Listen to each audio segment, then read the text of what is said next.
Hi guys. Tonight we're heading into the heart of a cold so deep it could bite through bone.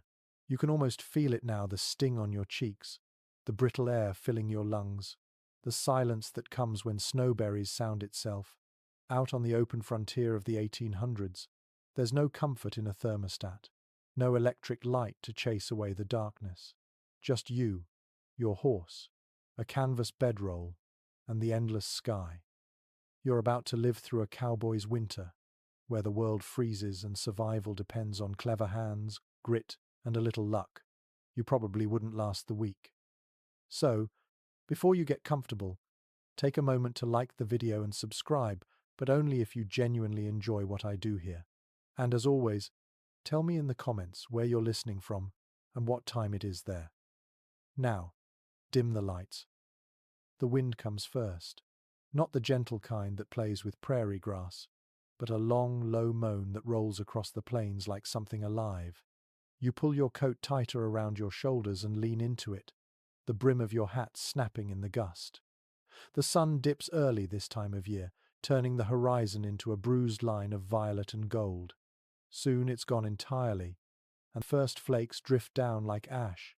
The air smells of wood, smoke, and iron. Your horse snorts, steam rising from its nostrils like the breath of a locomotive. You both know what this means. Winter has come early. The cattle feel it too.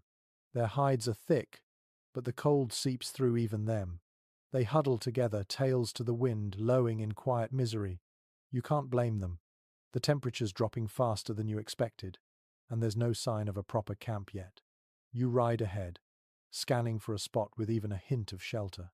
A gully, a clump of cottonwoods, anything to cut the wind. The prairie stretches endlessly, flat and white, dotted with dark humps where grass still pokes through. It feels like the world is shrinking to the space between you and your horse's steady breath. Historians still argue whether early cowboy crews had it worse in the northern plains or down in the high deserts.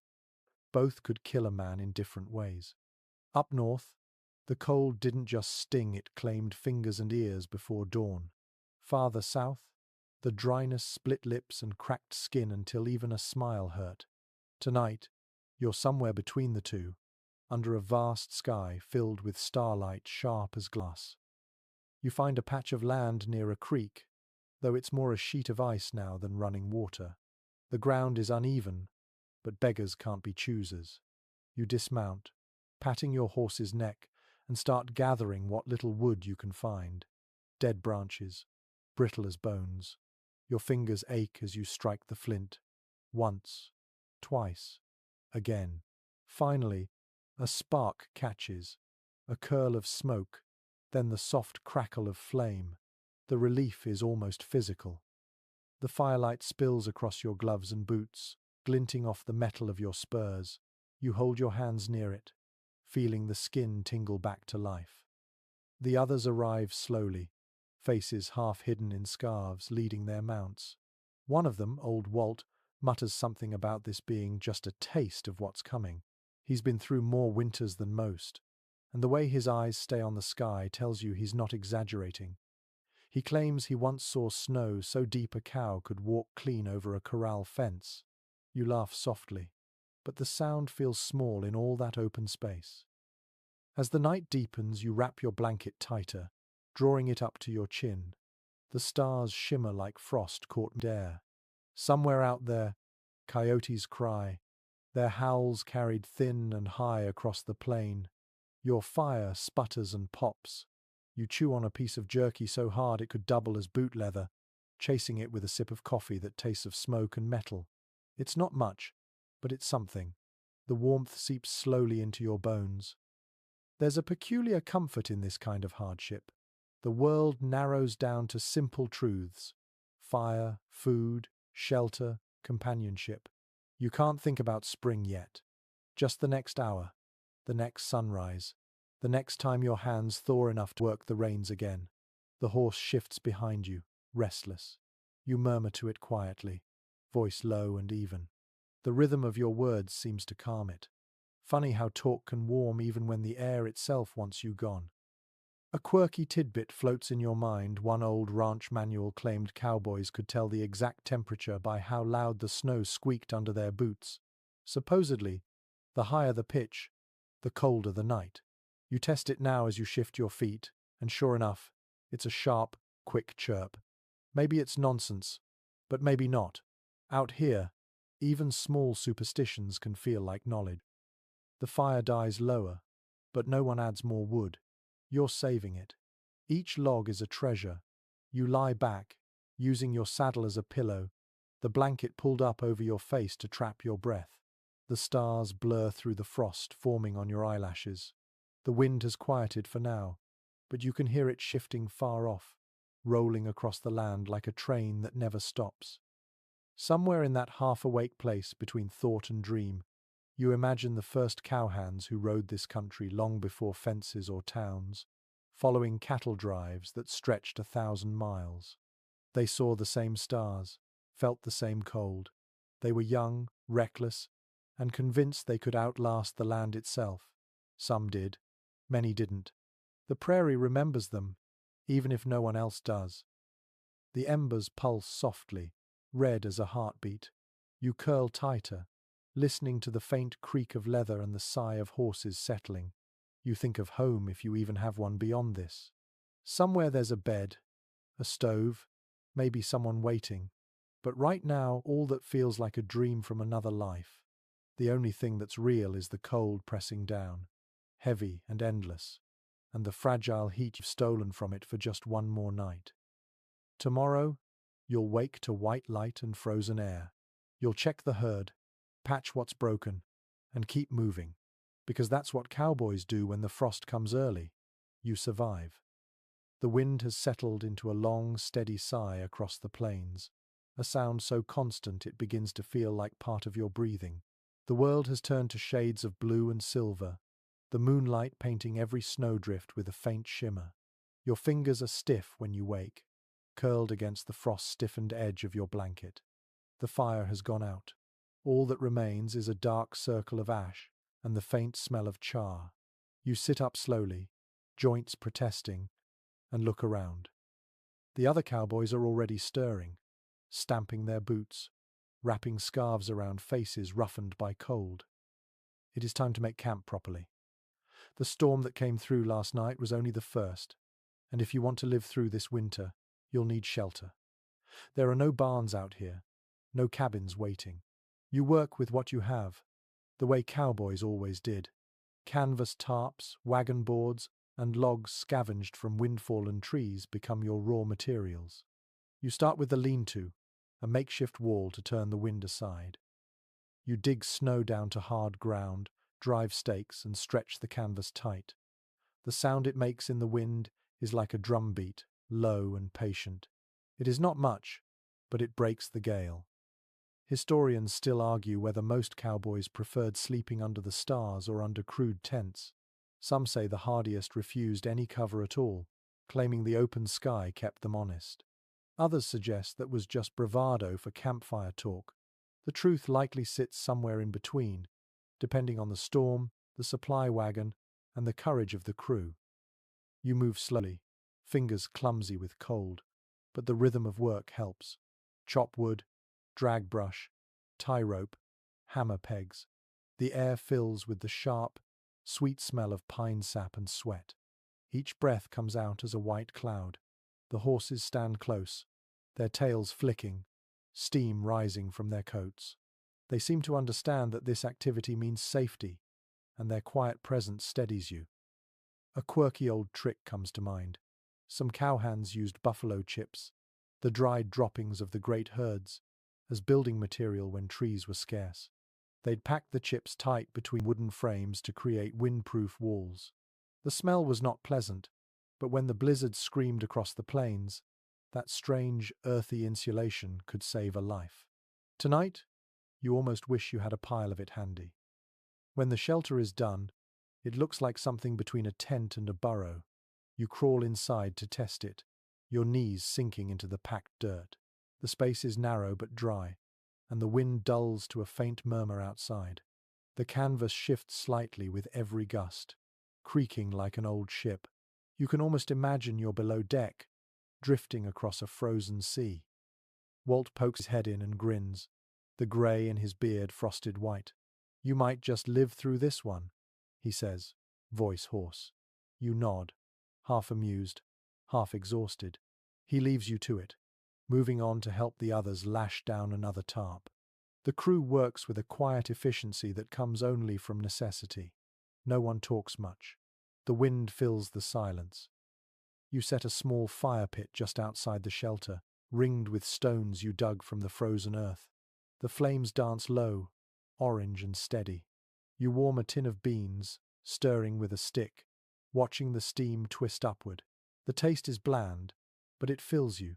Food feels different out here, less about pleasure, more about survival. You can almost taste the miles it took to get each bite. The sky begins to change.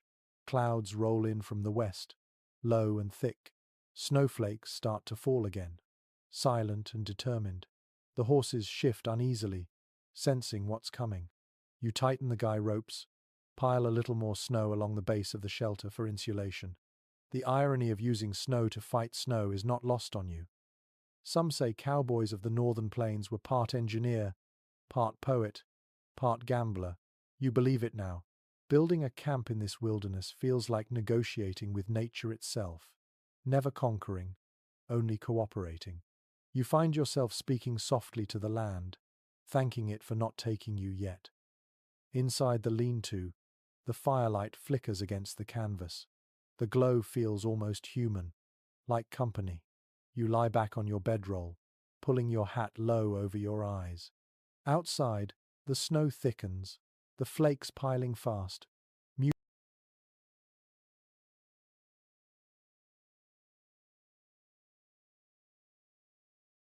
muting every sound until it feels as though you are the last person left on Earth. You think of those who came before, the trailblazers pushing cattle north along the Chisholm or the Goodnight-loving trail. They faced winters without maps, without telegraphs, without any promise that spring would find them alive. Some ranchers kept records, tallying how many cattle froze each year. A few pages from those ledgers still exist, filled with neat handwriting and grim arithmetic. In one winter of the 1,880 seconds, entire herds vanished beneath snowdrifts taller than a man. Yet every spring new drovers took the same routes, as if the land's cruelty only sharpened its allure. You glance toward the horizon, barely visible through the snowfall. It's strange how beauty and danger blend here so completely. The cold sky gleams like metal, and every breath feels like inhaling tiny shards of glass. You pull the blanket closer, feeling it scratch against your chin. The horses have settled again. Their breathing is steady, a rhythm that seeps into your pulse. You can hear the creak of saddles, the occasional clink of a bridle chain. You whisper a few words to the night, not a prayer exactly, but close enough. Something about holding on, something about making it through till dawn. The fire burns low, the canvas rustles. Snow builds against the edges, sealing you in with its cold silence. You close your eyes and listen to your heartbeat echo inside your ears, slow and steady, matching the rhythm of the plains. Tomorrow you'll have to check the herd again. You'll walk through the drifts, find which cattle survived the night, fix fences that broke under ice. But for now, in this fragile cocoon of warmth, you let yourself drift. The world outside may be frozen, but inside this little pocket of flame and breath, life persists. And that is enough. Morning comes pale and hard, a thin ribbon of light sliding over the horizon. The cold does not lift, it only changes shape. The frost melts for a moment on your breath, then freezes again on your mustache. Your horse's mane is stiff with ice. Somewhere nearby, a cow bellows in distress, the sound flat and far away in the frozen air. You pull on your gloves, kick life into your boots, and begin the daily ritual that winter demands, keeping the herd alive. The first thing you learn out here is that cattle are stubborn but fragile. They may look strong, but their lungs freeze easily, and their hooves can crack if the ground stays icy too long. Most ranch records from the late 19th century mention this. how cowhands would spend entire days breaking ice on watering holes, just so the herd could drink. The work was endless. You swing an axe now, chipping through the crust of a frozen pond. Each strike sends up shards that catch the light like glass. The water below steams faintly, black and alive.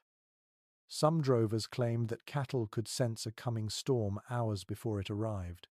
They would start to bunch together, noses to the wind, tails flicking. Old ranch manuals advised paying attention to that behavior. Sometimes, the animals were a better barometer than the sky.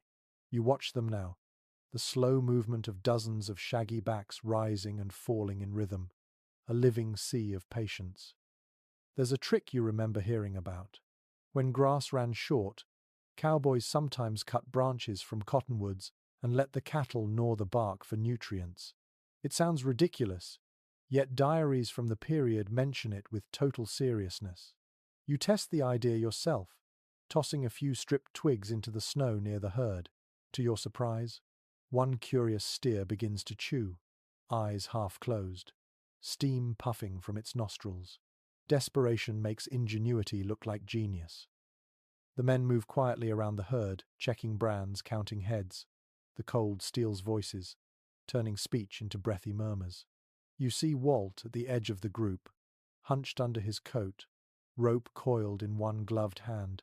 He waves you over and points to a cow limping badly. Its leg is stiff, likely injured, crossing a hidden ditch under the snow.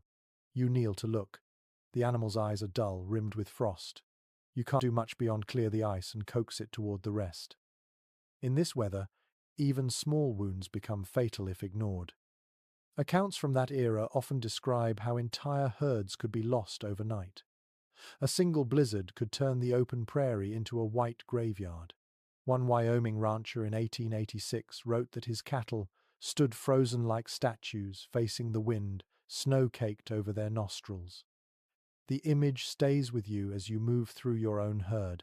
Every lowing breath sounds like a prayer against stillness. Some cowboys believed singing calmed the cattle, that the steady rhythm of a human voice kept them from panicking during storms. You hum softly, a simple tune carried by the wind. The herd stirs but stays calm. Maybe it works. Maybe it's just something you tell yourself to feel less helpless. No one can quite agree if it truly mattered, but almost every drover you've met swears they've seen it work. You glance at the sky again. The clouds are thin but fast, rolling east. There's time before the next storm, enough to check the feed supply. The haystack by camp is half gone already. You start hauling armfuls of it, scattering flakes near the herd. The smell is sweet, the sound crisp, like tearing old paper. Each cow lowers its head and begins to eat with slow, deliberate motions. There's satisfaction in that sound. It means they'll live another night. There's something ancient about this work, something beyond history or record. You think about the people who drove buffalo herds before cattle ever grazed these plains, the indigenous hunters who understood every sound, every shadow. They survived winters here for centuries without canvas, without firewood hauled by wagons. Compared to them, your own endurance feels borrowed. The sun drags itself higher, though it gives little warmth. The snow blinds you with its brightness. You pull your hat down low, guiding your horse toward a distant ridge to check for strays. The world feels endless, yet strangely intimate, every detail etched in ice. You spot movement near a cluster of rocks, two calves huddled together, half buried. You dismount, wading through snow that reaches your thighs. The calves blink slowly, too weak to rise. You whistle for help.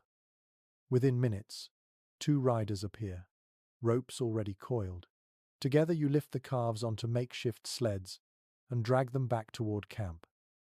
By the time you return, your breath is ragged and your hands burn with cold. You warm them near the fire, the pain blooming in waves as blood returns. Someone passes you a tin cup of coffee. It tastes like ashes and salvation. The smell fills your nose, thick and familiar.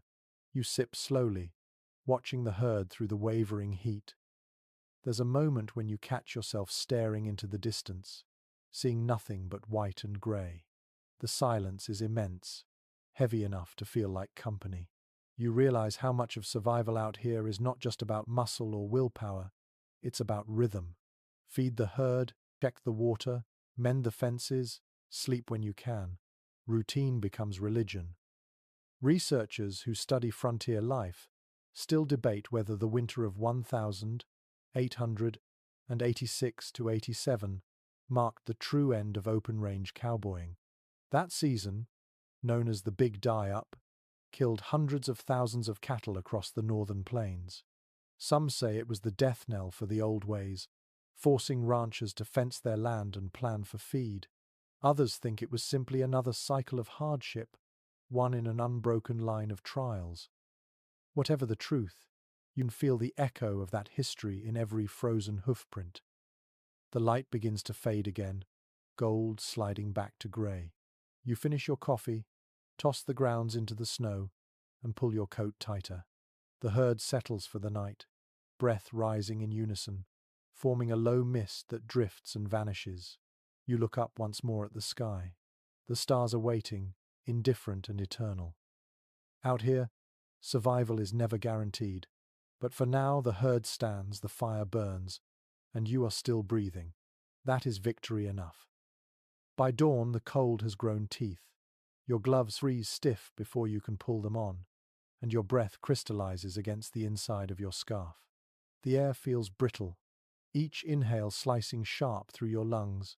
Every sound carries differently in this kind of cold, thin, and precise, as if the land itself has turned into glass.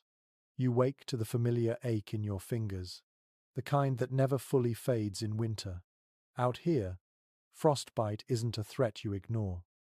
It's a companion that walks beside you, waiting for the first mistake. The saddle is frozen when you reach for it. The leather cracks faintly under your grip, stiff as iron. You have to warm the straps over the fire before they'll bend enough to buckle. It's a strange irony. The tools built to withstand the frontier can betray you in its worst moments. According to accounts from the time, many riders lost more gear to frost than to wear. Saddles split, reins snapped, boots froze solid overnight. Some drovers even slept with their saddles near the fire, risking smoke damage just to keep the leather supple enough to use in the morning. You lift your hands to the flames now, feeling the sting as heat returns. It's a fierce, almost electric pain. The tips of your fingers throb, nail purpled. You flex them slowly, testing. The skin along your knuckles is cracked and bleeding in tiny red lines. Out here, small injuries fester easily, and infection lurks in every scratch. You wrap a scrap of cloth around the worst cuts, tugging the knot tight with your teeth. It's ugly but functional. Some trail journals describe cowboys warming their hands by plunging them into freshly killed cattle for a few seconds, using the animal's body heat to stave off frostbite. It sounds grotesque, but desperate times demanded desperate choices. You think about that as you rub your palms together, imagining the lengths a man might go just to keep his fingers. People often romanticize cowboys, picturing sunsets and songs, but they forget the blood and frost that came first. No one agrees on how best to fight the cold. Some swore by layering wool under oilcloth. Others claimed animal fat rubbed into the skin worked better than any glove. A few even used kerosene, though the smell alone could make your eyes water for days. Researchers today still puzzle over how many frostbite cases went untreated or unnoticed until it was too late. The medical records of frontier towns are spotty, filled with vague notes about lost digits or frozen extremities. You can almost feel the ghosts of those old injuries in your own aching joints. Your horse stands nearby, breath billowing in great white plumes. You brush the frost from its mane, fingers moving slow and gentle. The animal's ears twitch, frost clinging to the edges like lace. Horses suffered as much as men, sometimes worse. When the temperature dropped too quickly, their hooves could split open, leaving them lame for days. Some cowhands tried wrapping the hooves in burlap soaked with grease, claiming it helped. Others said it was a waste of time. You can still smell the faint tang of linseed oil mixed with cold sweat on your gloves. The herd is restless. You hear them shifting beyond the camp, hooves crunching through crusted snow. You mount carefully, testing the saddle. It creaks like old wood. The leather feels foreign, distant, as though it no longer belongs to the living. You ride out to circle the cattle, the horizon glowing faintly pink behind you. The sky looks calm, but the air hides danger. When the wind starts moving again, it comes from the north, sharp and dry. As you ride, your face begins to numb. The edges of your nose and cheeks lose feeling first. You try not to touch them. That only makes it worse. The trick is to keep moving, keep the blood flowing. Some drovers tied strips of wool around their faces, leaving only the eyes visible. You remember seeing an old photograph of a cowboy in such a get-up, looking more like a bandit than a ranch hand. You wonder if that man lived through the season. You stop near the creek bed to water your horse. The surface is frozen, but you break through with the heel of your boot. The sound echoes across the still air, a single sharp crack. Beneath, dark water glints faintly. You let the horse drink, then cup your hands to splash some on your own face. The shock is immediate, biting. It feels like knives. Yet for a brief moment, it wakes you up completely, cutting through the fog of exhaustion. A shadow crosses the snow, a hawk gliding silently overhead. Its wings catch the first light of day, bright as metal. You watch it soar, unbothered by the cold. It's strange how the animals seem better suited for this life than the humans who pretend to control them. You think of all the men who froze in these plains, their stories buried beneath snowdrifts and time. Nature remembers them quietly. When you ride back toward camp, the sun is higher but offers no warmth. The men are gathered around the fire, rubbing their hands, stamping their feet. Walt holds up a piece of his saddle skirt, the leather split clean through. He curses softly, shaking his head. "She's done for," he mutters. You lend him your awl and some sinew thread, watching as he begins to stitch. The act feels almost ceremonial, the ancient art of mending something that will break again soon enough. Frontier records show that cowboys spent as much time repairing as they did riding. Saddles, boots, gloves, everything was patched and reused until it fell apart for good. You think about how that rhythm of fixing and enduring became part of the cowboy identity, a kind of quiet defiance against decay. There's pride in keeping something alive past its time, even if it's only a piece of leather. The fire crackles softly. Smoke drifts upward, carrying the scent of coffee and scorched wool. You warm your hands again, watching the flames reflect in the iron pot. Around you, the world remains white and silent, a frozen cathedral. The wind hums low, like a warning whispered through miles of emptiness. You flex your fingers once more, grateful for the faint ache that means they're still yours. Tomorrow there will be more ice to break, more leather to mend, more nights to outlast. For now, you sit close to the fire, tracing the lines on your palms, as if reading a map back to warmth. Out here, survival isn't heroism, it's habit. Night comes softly, not with thunder but with a slow surrender of light. The last streaks of pink fade into a deep cobalt sky, and one by one, the stars appear, cold and sharp as pins. You crouch near the campfire, feeding it small sticks, listening to the crackle as they catch. The warmth is a fragile comfort, but it feels like home after a day spent in frozen silence. The flames dance against the backdrop of snow, painting brief flickers of orange on your boots.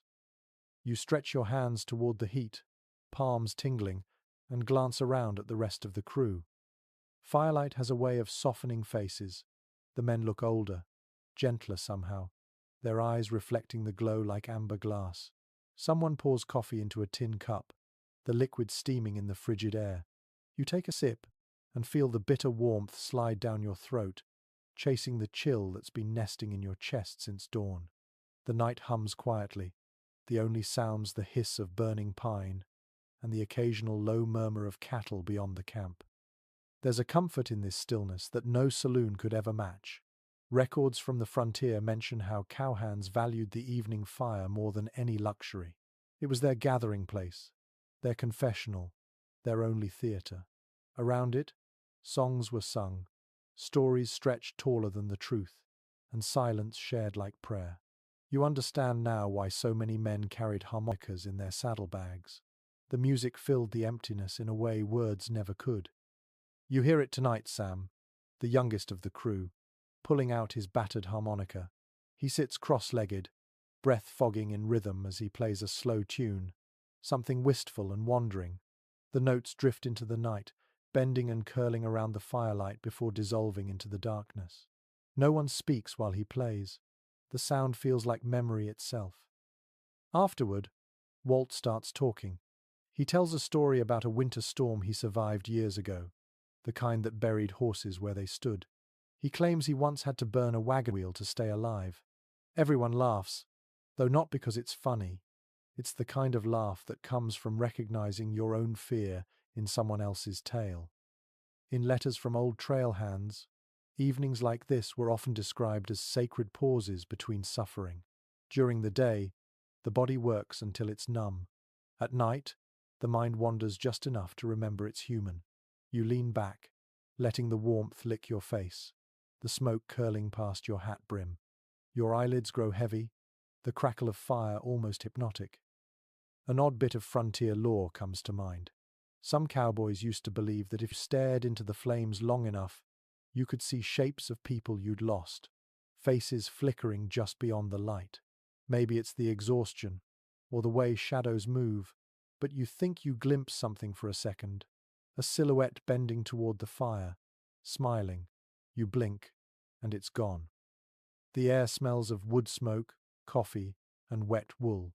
The combination is oddly pleasant, grounding you in the moment. You pull your blanket tighter and glance toward the edge of the light. There, the horses stand still, outlined in silver moonlight. Their tails flick slowly, their breath rising in gentle plumes. Every so often one shifts its weight, the sound of snow crunching faintly beneath its hooves. No one can quite agree whether cowboys feared the dark. Some said they trusted it, finding comfort in its vastness. Others admitted it was the hardest part of frontier life, the endless black pressing against your small circle of light. Out here, the stars feel close enough to touch, yet the space between them feels infinite. You understand both kinds of fear. Sam breaks the silence again. "Think it'll snow tonight?" he asks. Walt snorts softly. "It always snows when you say that." The old man tosses another log on the fire, sparks flying upward like tiny comets. "Best not to tempt it," someone mutters. A few chuckle, then fall quiet again. You find yourself smiling despite the fatigue. The warmth from the fire fades quickly the moment you step away. You walk a short distance from camp, boots crunching over the frost. The night is still, save for the occasional groan of ice settling. Overhead, the Milky Way spills like white dust across the heavens. You stop and tilt your head back, feeling small in the best possible way. For all its brutality, the frontier has its moments of beauty that steal your breath more than the cold ever could. When you return to the fire, most of the crew are already lying down, blankets drawn tight, hats pulled low. You take your spot beside your saddle, which doubles as a pillow, and wrap yourself snugly. The fire crackles low, embers glowing deep red. You stare at them until your eyes begin to blur. Researchers today often note how those campfire gatherings shaped cowboy culture more than any ranch or trail ever did. They created a kind of unwritten brotherhood, built from shared silence and mutual survival. You feel that bond now, subtle but certain. Out here, no one pretends to be invincible. You rely on each other even when words are scarce. A stray spark lands on your coat, and you brush it away gently. The air has that heavy stillness that comes before more snow. You pull your blanket up to your chin, feeling the faint vibration of snoring nearby, the rhythmic sigh of men too tired to dream. The last thought you have before sleep takes you is simple. The fire will die by morning, but you'll build it again. You always do. And maybe that's the truest definition of endurance, the quiet promise to relight the flame, no matter how often the night returns. When morning comes, the fire has burned down to a few glowing coals, and the air bites harder than ever. You pull yourself from the blanket, joints stiff and breath ragged, knowing the day's work begins with an empty stomach. The sky is pale and washed out, like the colour has frozen out of it. Somewhere nearby, a pan clatters, and the smell of beans mingles with smoke. Breakfast is calling, though calling it breakfast feels generous. Food out here isn't about taste. It's about heat and fuel, about convincing your body to keep moving when it would rather give up. Most ranch records from the late 1800s described the same staples: beans, biscuits, salt pork, and coffee strong enough to wake the dead. Eggs and fresh bread were luxuries, usually gone within the first week of a long drive. You scoop a spoonful of beans from the pot, the metal burning your fingers through your gloves. The beans are soft and smoky, flavored faintly by last night's firewood. You chase them with a sip of bitter coffee and a bite of biscuit that feels closer to stone than bread. An old cowboy saying claimed that cold beans taste like courage. You're not sure if that was meant as pride or apology, but this morning it feels true. The food is rough, the coffee harsh, yet both carry the comfort of familiarity. Each bite reminds you that you're still alive, still moving through this frozen wilderness. It's strange how food becomes memory out here. Letters from drovers often mention particular meals, not because they were good, but because they marked moments of warmth in a season of cold. One man wrote of baking biscuits on a shovel when his pan cracked from frost. Another described melting snow for water and flavoring it with bacon grease, claiming it was the best soup he ever had. You think of those stories as you chew, smiling faintly. It helps to know others endured the same indignities and found humor in them. Sam is tending the fire, coaxing the flames higher. The pot rattles as he stirs what's left. "We're running low on salt pork," he says. Walt looks up from his tin cup. "Stretch it with beans," he answers, as if that solves everything. You chuckle softly, the sound swallowed by the wind. The wind, always the wind. It sneaks through every layer of clothing, finding skin you thought was covered. You huddle closer to the flames, watching the coffee boil over in a hiss of steam. The smell is sharp, comforting in its own bitter way. Someone mentions the coming snowstorm. The talk fades quickly after that. Everyone's thinking about the same thing: how much wood is left, how many days the rations will last, and whether the herd can survive another week without losing weight. You remember reading that cowhands sometimes used dried beef fat as candles when oil ran out. They'd carve a wick from twisted cloth and let it burn, filling the tent with a thick, greasy smell. It wasn't pleasant, but it kept the dark at bay. You look at the shrinking pile of supplies and wonder if you'll have to try that trick before spring returns. Researchers who study frontier cooking say it was equal parts invention and desperation. Nothing was wasted, not even coffee grounds. Some cowboys reboiled them 3 or 4 times, then sprinkled the dregs on the fire to chase mosquitoes in warmer months. It's an odd comfort to think that even misery could be recycled. You finish eating and brush crumbs from your coat. The crew begins packing up the cooking gear, stowing pots and tins back into the chuck wagon. The cook, known simply as Cookie, checks each crate with the precision of a banker counting coins. Out here, every bean is accounted for. You glance at his hands, scarred, chapped, and steady. He's as important as any trail boss. Without him, morale would collapse faster than the fire on a wet night. The herd moves sluggishly in the distance, their breath forming clouds in the morning light. You pull your scarf higher, tucking it tight under your chin, and walk toward the horses. The crunch of snow under your boots is the only rhythm in this frozen world. As you move, you catch a faint whiff of bacon from the fire, what little remains, and your stomach growls despite having just eaten. Hunger is constant here, like the wind, always pressing at the edges of thought. An odd memory surfaces from an old journal you once read, a drover describing how he'd tuck hot biscuits under his coat to warm his hands before eating them. You decide, that's not a bad idea. Next time Cookie bakes, you'll try it. Survival often looks like laziness to those who've never been cold. As the sun climbs, the sky clears to a hard, perfect blue. The snow glints painfully bright. You squint, shading your eyes with a gloved hand. The land stretches flat in every direction, dotted with the dark shapes of cattle, the occasional flicker of a bird. You think about how many mornings like this have passed in silence, unseen and unrecorded. Every cowboy who lived through a winter like this carried the memory forever, even after the frost left his body. No one can agree which trail food was worst, though everyone seems to have a favorite complaint. Some said the biscuits could break teeth. Others swore the coffee could strip paint. What they all agreed on was that hunger forgives a lot. You learn to love whatever keeps you alive. You take one last gulp of coffee, grimace, and toss the rest into the snow, watching it hiss as it melts. Around you, the camp comes alive again, voices low, horses stamping, the jingle of harnesses. Another day begins, another set of miles and worries waiting. Before you mount up, you glance back at the fire. The flames are dying down, replaced by a swirl of white smoke curling into the blue sky. The smell of beans still lingers, thick and earthy. You take it in deeply, a reminder of warmth before facing the cold again. Out here, food isn't a luxury. It's a promise, a quiet vow that you'll make it through one more day. The night that follows feels heavier than the rest. The wind has shifted again, colder, sharper, carrying a sound that doesn't belong to the weather.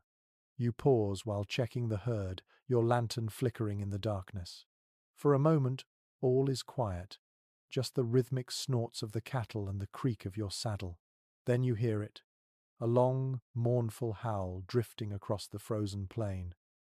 You turn slowly, scanning the horizon. The sound comes again, closer this time, followed by another and another until the night seems filled with it. Wolves. They have followed the herd for days now, drawn by scent and hunger. You grip the reins tighter, the leather cold and stiff in your hands. Your horse shifts uneasily, ears twitching toward the noise. In journals from the era, ranch hands often wrote of wolves with a mix of fear and respect. They weren't just scavengers, they were competitors, intelligent and patient. When the cold set in and food grew scarce, wolves would stalk the edges of cattle camps, waiting for the weak or the lost. Some drovers claimed to have seen them running alongside herds for miles, never attacking, just waiting. You believe it now as you listen to their cries weaving through the dark. You nudge your horse forward, moving slowly along the outer edge of the camp. The snow crunches softly under hoof, the sound swallowed quickly by the wind. The herd stirs, nervous, their low moans rolling across the night like a single uneasy breath. You whisper to them under your breath, though you're not sure if it's for their comfort or your own. Cowboys had their own tricks for keeping predators away. Some set fires around the camp's perimeter, hoping the flames would scare the animals. Others left scraps of meat laced with gunpowder or tobacco. It sounds strange, but old diaries mention it often enough to make you wonder if it ever worked. You glance at the small fire burning near the chuck wagon, its light faint and fragile against the vast dark. It looks far too small to hold back what's out there. Walt appears beside you, his coat pulled tight, his hat rimmed with frost. He's carrying his rifle. "You hear 'em?" he asks. You nod. "Yeah, they're close tonight." He spits into the snow and adjusts his grip. "They always get brave when the moon's full." You look up, and sure enough, the moon hangs low and bright, its light silvering the plains. There's movement along the ridge, a flicker of motion that catches your eye. A dark shape against the white. Then another. They move low, graceful, almost soundless. You count 4, maybe 5. Your horse tenses beneath you, nostrils flaring. You pat its neck gently, whispering nonsense words just to keep it calm. One curious detail often mentioned in frontier folklore was that wolves could mimic sounds to lure people or livestock. Some swore they could make their cries sound like crying children or barking dogs. Scholars today dismiss it as imagination, but out here, with the night pressing close and your heart thudding in your chest, you can almost believe it. The wolves keep their distance, shadows gliding along the snow. You raise the rifle, though you don't fire. Ammunition is too valuable, and they're too far to hit cleanly. Instead, you light another torch and plant it upright in the snow. The flame flares orange, casting long, trembling shadows. The herd shifts again, tails flicking nervously. The wolves stop moving. Their eyes catch the light, twin sparks glinting in the dark. For a long moment, no one moves. You can hear the faint whine of wind between the rocks, the soft creak of saddle leather, and beneath it all, the quiet pulse of fear. Then, as suddenly as they appeared, the wolves turn and vanish into the black. You lower the rifle, exhaling slowly. Walt gives a low grunt. "They'll be back," he says. "They always come back." You nod. You know he's right. You've seen enough winters to understand that hunger is patient. You ride a slow loop around the herd before returning to camp. The fire has burned low, casting a weak glow over the men curled in their blankets. You add another log, watch the sparks drift upward and fade into the sky. The smell of smoke mixes with the scent of leather and cold metal. You listen for another howl, but the plains are quiet now. Too quiet. According to one old ranch account, cowboys sometimes named the wolves that haunted their trails, treating them almost like neighbors. One man wrote of a scarred gray he called Ghost, who followed his drives for 3 years without ever attacking. You wonder if that's the same kind of creature out there now, watching from the dark. Maybe it's not malice that drives them, just survival. You sit by the fire for a while, rifle across your knees, eyes fixed on the distant ridge. The stars above shimmer like frost caught mid-air. Somewhere beyond your sight, life moves quietly through the snow wolves, deer, maybe even another band of riders. You think about how all of you, man and beast alike, are just trying to make it through the same merciless winter. The fire crackles. The cattle murmur softly in their sleep. The wind carries a faint scent of pine and smoke. You close your eyes for a moment, letting the heat soak into your frozen skin. When you open them again, the ridge is empty, the night still. Predators come and go, storms rise and pass, but the fire endures. It always does. The days begin to blend together now, the light barely changing between dawn and dusk. Each morning feels like a continuation of the same frozen breath. You wake to the sound of hooves shifting, the groan of ice beneath the horses, and the low hum of wind crawling across the plains. The cold is constant, but it's not what eats at you most. It's the silence. Out here, there are no towns nearby, no laughter echoing off saloon walls, no distant church bells, just the creak of leather, the hiss of wind, and your own thoughts moving in slow circles. The frontier can strip a man clean of noise until only his heartbeat is left. It's strange how the absence of sound can be louder than any gunfire. In letters written by cowhands of the late 1800s, loneliness was often mentioned as the hardest part of wintering on the range. One wrote that the silence pressed upon the ears like a weight. Another described talking to his horse for days simply to hear his own voice. You understand that now. You've caught yourself muttering at the coffee pot, at your boots, at the stars, anything to feel less invisible. There's a strange comfort in routine. You check the herd, mend fences, haul firewood, and return to camp. Each action predictable, almost meditative. You begin to lose track of time. A week feels like a day feels like forever. You try to remember the last time you heard laughter that wasn't swallowed by wind. You can't. Some cowboys carried small notebooks to fight off the silence, scribbling down songs, thoughts, or half-remembered poems. You've started doing the same, though your writing is clumsy and the ink freezes half the time. Still, the act feels necessary. The words give shape to something that might otherwise disappear. One odd practice you recall reading about was how cowhands sometimes carved their initials into frozen riverbanks, claiming it was a way to prove they hadn't vanished. You've begun to understand that urge too. There's something about the endless snow that makes you want to leave a mark, however small. You press your hand briefly into the frost near your fire, leaving a print that melts almost immediately. Still, It's proof you existed in this moment. The others feel it as well. Conversation has thinned to murmurs. Walt sits by the fire most evenings, staring into the flames with a look that drifts far beyond their reach. Sam hums to himself while patching his gloves, the same tune repeating until it's barely music anymore.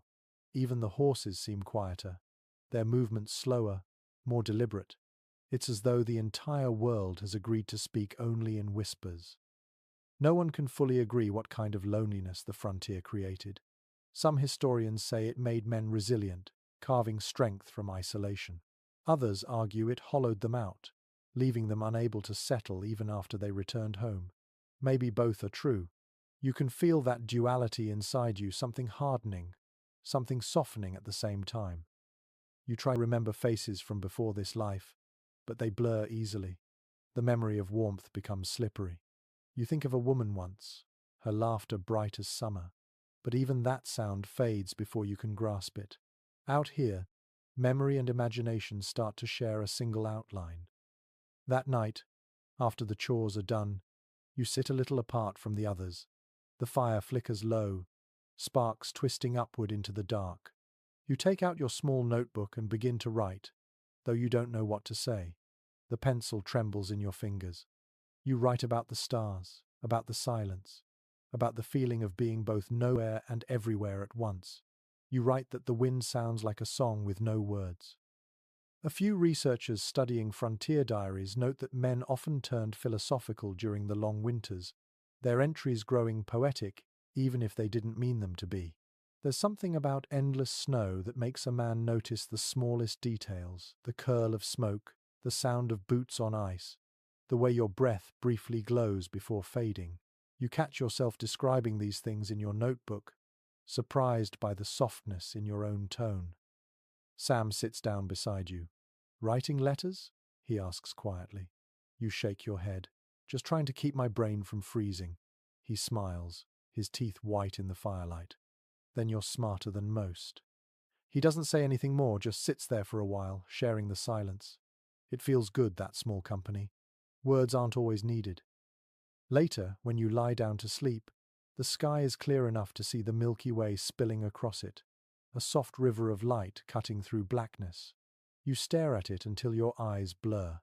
It feels strange to think that people back east are looking at the same stars, warm inside their houses, their voices echoing against walls. Out here, you are part of the same world, yet so far removed it might as well be another planet. The cold deepens, the fire fades, and the night grows endless again. But for a brief moment, surrounded by the hush of snow and the slow breathing of the herd, you feel an unexpected peace. The loneliness is still there, but it's no longer cruel. It's quiet, almost companionable, as if the land itself has accepted you into its silence. Out here, solitude doesn't destroy you. It teaches you how to listen. The next storm arrives without warning. One moment the horizon glows with a pale sunrise, and the next it vanishes into a wall of swirling white. The temperature drops so fast it feels like the air itself is cracking apart. You pull your coat tight, tug your hat low, and squint into the wind. It's like standing in the center of a cloud made of knives.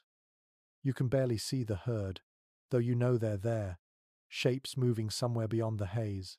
The snow blinds and muffles at once, swallowing sound and sight. Your horse shifts beneath you, uneasy, its mane coated in frost. You lean low over the saddle, trusting instinct more than vision. The world has reduced itself to two colors, white and the dull brown of your horse's neck. Accounts from cattle drives in the northern plains describe storms just like this, the kind that could erase entire herds. One Kansas drover wrote that snow came sideways for days, and the sky had no top. You believe him now. The wind roars so loudly that even your thoughts seem to scatter. Each breath burns your lungs, and your eyelashes freeze together every time you blink. You shout something to Walt, but your voice is torn away instantly. He rides ahead, little more than a grey outline moving through the blur. The herd begins to bunch up, driven by instinct to huddle for warmth.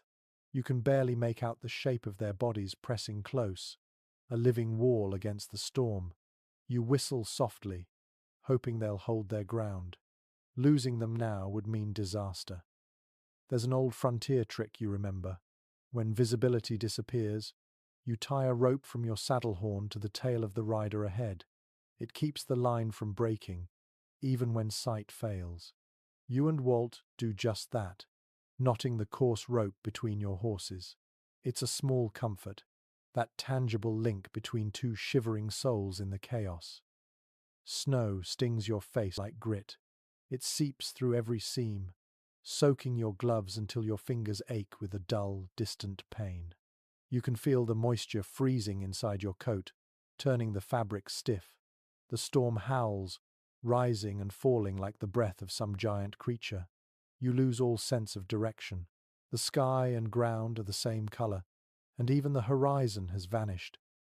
One curious piece of cowboy lore said that if you close your eyes in a whiteout and listen, you can sometimes hear which way the storm is moving by the pitch of the wind. You try it, closing your eyes for a moment despite the fear. The wind whistles high and sharp to your right, lower and heavier to your left. You turn slightly, hoping you've chosen the right direction. There's no guarantee, but hope is all that's left. The horses begin to falter. You can feel your mount trembling, its hooves slipping on the hidden ice below the drifts. You pat its neck, whispering nonsense words, voice cracked and raw. Easy, boy. Just a little longer. The sound of your own voice steadies you. The herd's low moans echo faintly through the wind, distant but grounding. Researchers still debate how cowhands managed to survive such storms without modern gear. Some suggest they relied entirely on instinct and repetition. Others believe luck played the largest part. You can see both sides now. Instinct tells you to keep moving, but luck decides whether there's shelter ahead or an endless white void. After what feels like hours, you spot a darker shape in the storm, a cluster of cottonwood trees. You and Walt steer toward it, heads down, snow whipping across your faces. The trees offer a small pocket of calm where the wind breaks. You can finally catch your breath, your horse's sides heaving beneath you. You dismount clumsily, knees weak, and grab at the reins to steady yourself. Walt shouts something, pointing toward the herd. You can't hear his words, but you see the urgency in his gesture. The cattle are drifting too far, pushed by the gale. Without them, the ranch is lost. You nod and climb back into the saddle. Together, you push out again, driving the herd back toward the trees, waving your arms and shouting hoarsely. The animals resist at first, then turn reluctantly, their massive bodies trudging through the drifts. Time loses meaning. There is only the rhythm of movement, the swing of your arm, the thud of hooves, the endless white swallowing every shape. You begin to feel lightheaded, the cold crawling deep into your bones. You can't tell if the trembling is from fear or fatigue. At some point, the storm begins to ease. The snow still falls, but slower now, in thick, lazy flakes. The wind softens to a sigh. The world reappears by degrees, the dark shapes of the cattle, the faint outline of trees, the glow of the dying sun behind the clouds. You pull your scarf down and take a long, shaky breath. The air tastes of ice and smoke. Walt rides up beside you, his face crusted with frost. "You alive?" he shouts. You nod, too tired to speak. He grins weakly, his teeth blue in the fading light. "Good. Then we ain't ghosts yet." You both laugh, though it comes out more like coughing. The herd settles again, their bodies steaming faintly in the cold. You pat your horse's neck, feeling the warmth beneath the ice. The storm has passed, leaving behind a silence so deep it hums in your ears. Later, when you return to camp, you find the fire buried under snow. It takes nearly an hour to dig it out and coax the embers back to life. When the first flicker of flame appears, it feels like resurrection. You sit close, hands trembling, watching the smoke curl upward. In a logbook from a Wyoming rancher, there's a line that reads, "After every storm, the world feels newly made." You understand that now. Everything around you looks fresh, untouched, pure. Even the pain in your fingers feels like proof of being alive. The snow still falls lightly, quiet and steady. You stare into the flames until your vision blurs, feeling the warmth seep back into your skin. Out here, survival doesn't feel heroic. It feels like gratitude, soft and wordless. You look at Walt and nod once more. "We made it," you say. He smiles faintly. This time. By the next morning, the camp feels heavier, quieter, as if the storm has drained not just the land, but the men themselves. The sky hangs low and grey, and every surface glitters with ice. You move slowly, muscles sore from hours of riding against the wind. Each breath you draw in feels like it might freeze before it reaches your lungs. The fire burns low, its warmth barely brushing your hands. Sam is coughing again, deep and raw, the kind of sound that makes you wince. Walt tells him to drink more coffee, as if caffeine can cure what's creeping into his chest. But you know what it is. Everyone does. The winter has a way of finding the cracks in a man, his skin, his lungs, his resolve, and prying them open. In the records of frontier medicine, pneumonia was the silent killer. It started as a cough and ended in stillness. Doctors were scarce on the open range, and most cowboys became their own physicians. You reach into the supply box, pulling out a small pouch of herbs wrapped in cloth. A trick you learned from an old trail cook. Boil it in coffee and breathe the steam. It isn't much, but sometimes the mind believes what the body cannot. You set the pot over the fire, the water hissing as it heats. The air fills with the sharp scent of sage and pine. Sam leans over it, eyes watering as the steam rises into his face. "Smells like home," he mutters, though you know he hasn't seen home in years. You nod and pass him a tin cup. He drinks slowly, coughing between sips. Strange remedies like this were common among drovers. Some rubbed tobacco juice on frostbite, believing it drew out the cold. Others swore by kerosene mixed with sugar for sore throats. Ranch logs mention men chewing willow bark for fever, not realizing they were taking a primitive form of aspirin. The line between medicine and myth was thin, and survival often depended on whichever belief a man reached for first. You still carry a small bottle of whiskey in your saddlebag, not for drinking but for cleaning wounds. The cork is worn, the glass scratched from years of travel. It was given to you by a trail boss who said, "There's no problem out here a little whiskey and patience won't solve." You haven't tested that fully, but tonight you use it to disinfect the cracked skin on your hands. The sting is fierce, but the smell of alcohol cuts clean through the damp air. Walt sits across from you, his fingers wrapped around a cup. His nails are blackened with frostbite, though he doesn't mention it. He tells a story about a ranch hand who once used axle grease as hand lotion, swearing it saved his fingers. The others laugh, the sound rough but welcome. It feels good to laugh, even if the humor comes from desperation. No one truly knows how many cowboys died from infection rather than injury. Letters and diaries hint at it.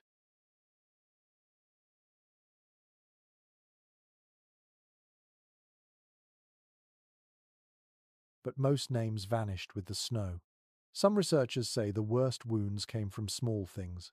A splinter, a cracked tooth, a blister rubbed raw. Without medicine, even a scratch could turn fatal. You think about that now as you wrap your hands in fresh cloth, the firelight glowing through the fabric like faint gold. A quiet settles over the camp again. Outside, the snow has stopped falling, but the world remains a white silence. The cattle huddle near the fence line, their hides rimed with frost. You can hear the faint creak of ice forming along the river. It sounds like distant thunder.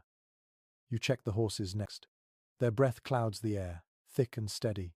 You brush their manes gently, inspecting for frostbite on their ears and muzzles. The horses rely on you as much as you rely on them. Their strength is your survival, and caring for them becomes a ritual, almost sacred. A curious detail from one ranch diary lingers in your mind.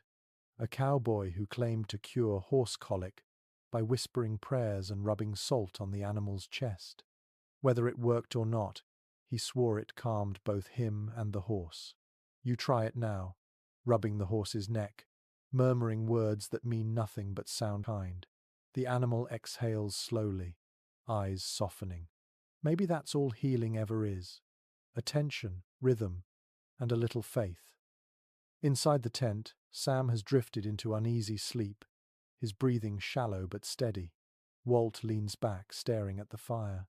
"We could use a doctor," he says quietly. You nod, though you both know none will come. The nearest town is hundreds of miles away, and even if someone rode now, the trails are buried. The only medicine you have is endurance. As night deepens, the wind returns, though gentler this time, carrying the faint scent of pine and smoke. You pour the last of the coffee and stare into the cup, watching the surface tremble. The warmth seeps into your hands, soothing the sting of cracked skin. There's something humbling about realizing how fragile the body really is. Out here, you start to respect your own heartbeat the way others might respect a church bell. Every breath feels earned. Every cough from Sam feels like a warning. You think of stories told around campfires, how some drovers believed the plains could heal or kill depending on whether they liked you. Maybe that's why men talk to the land as if it listened. You whisper a few words into the night yourself. Not quite prayer, not quite wish, just gratitude for one more evening alive. The fire flares softly, throwing light against the canvas walls. You settle down beside it, the warmth lapping at your face. Outside, the stars shimmer faintly through a veil of ice crystals. Inside, the smell of herbs and smoke wraps around you like a blanket. Tomorrow, Sam might breathe easier, or he might not. You've learned not to think too far ahead. For now, you listen to the faint crackle of wood and the steady rhythm of horses breathing outside. For a moment, it almost feels like peace. The horses wake before you do. Their soft snorts ripple through the dawn, followed by the sound of hooves shifting on the frozen ground. When you crawl from your blanket, the cold hits like a wall. Frost has settled over everything. Your hat, your coat, even the firewood. You stamp your boots to loosen the ice clinging to the soles, then walk toward the corral. The animals watch you with dark, patient eyes, their breath rising in steady plumes that glow faintly in the morning light. Caring for them is more than habit now. It's partnership. Without them, you'd be stranded, helpless against the endless miles of snow. The bond between cowboy and horse is older than the fences that would one day split the plains. Letters from the trail often spoke of riders sleeping with one hand resting on the reins, as though the touch itself could keep them alive.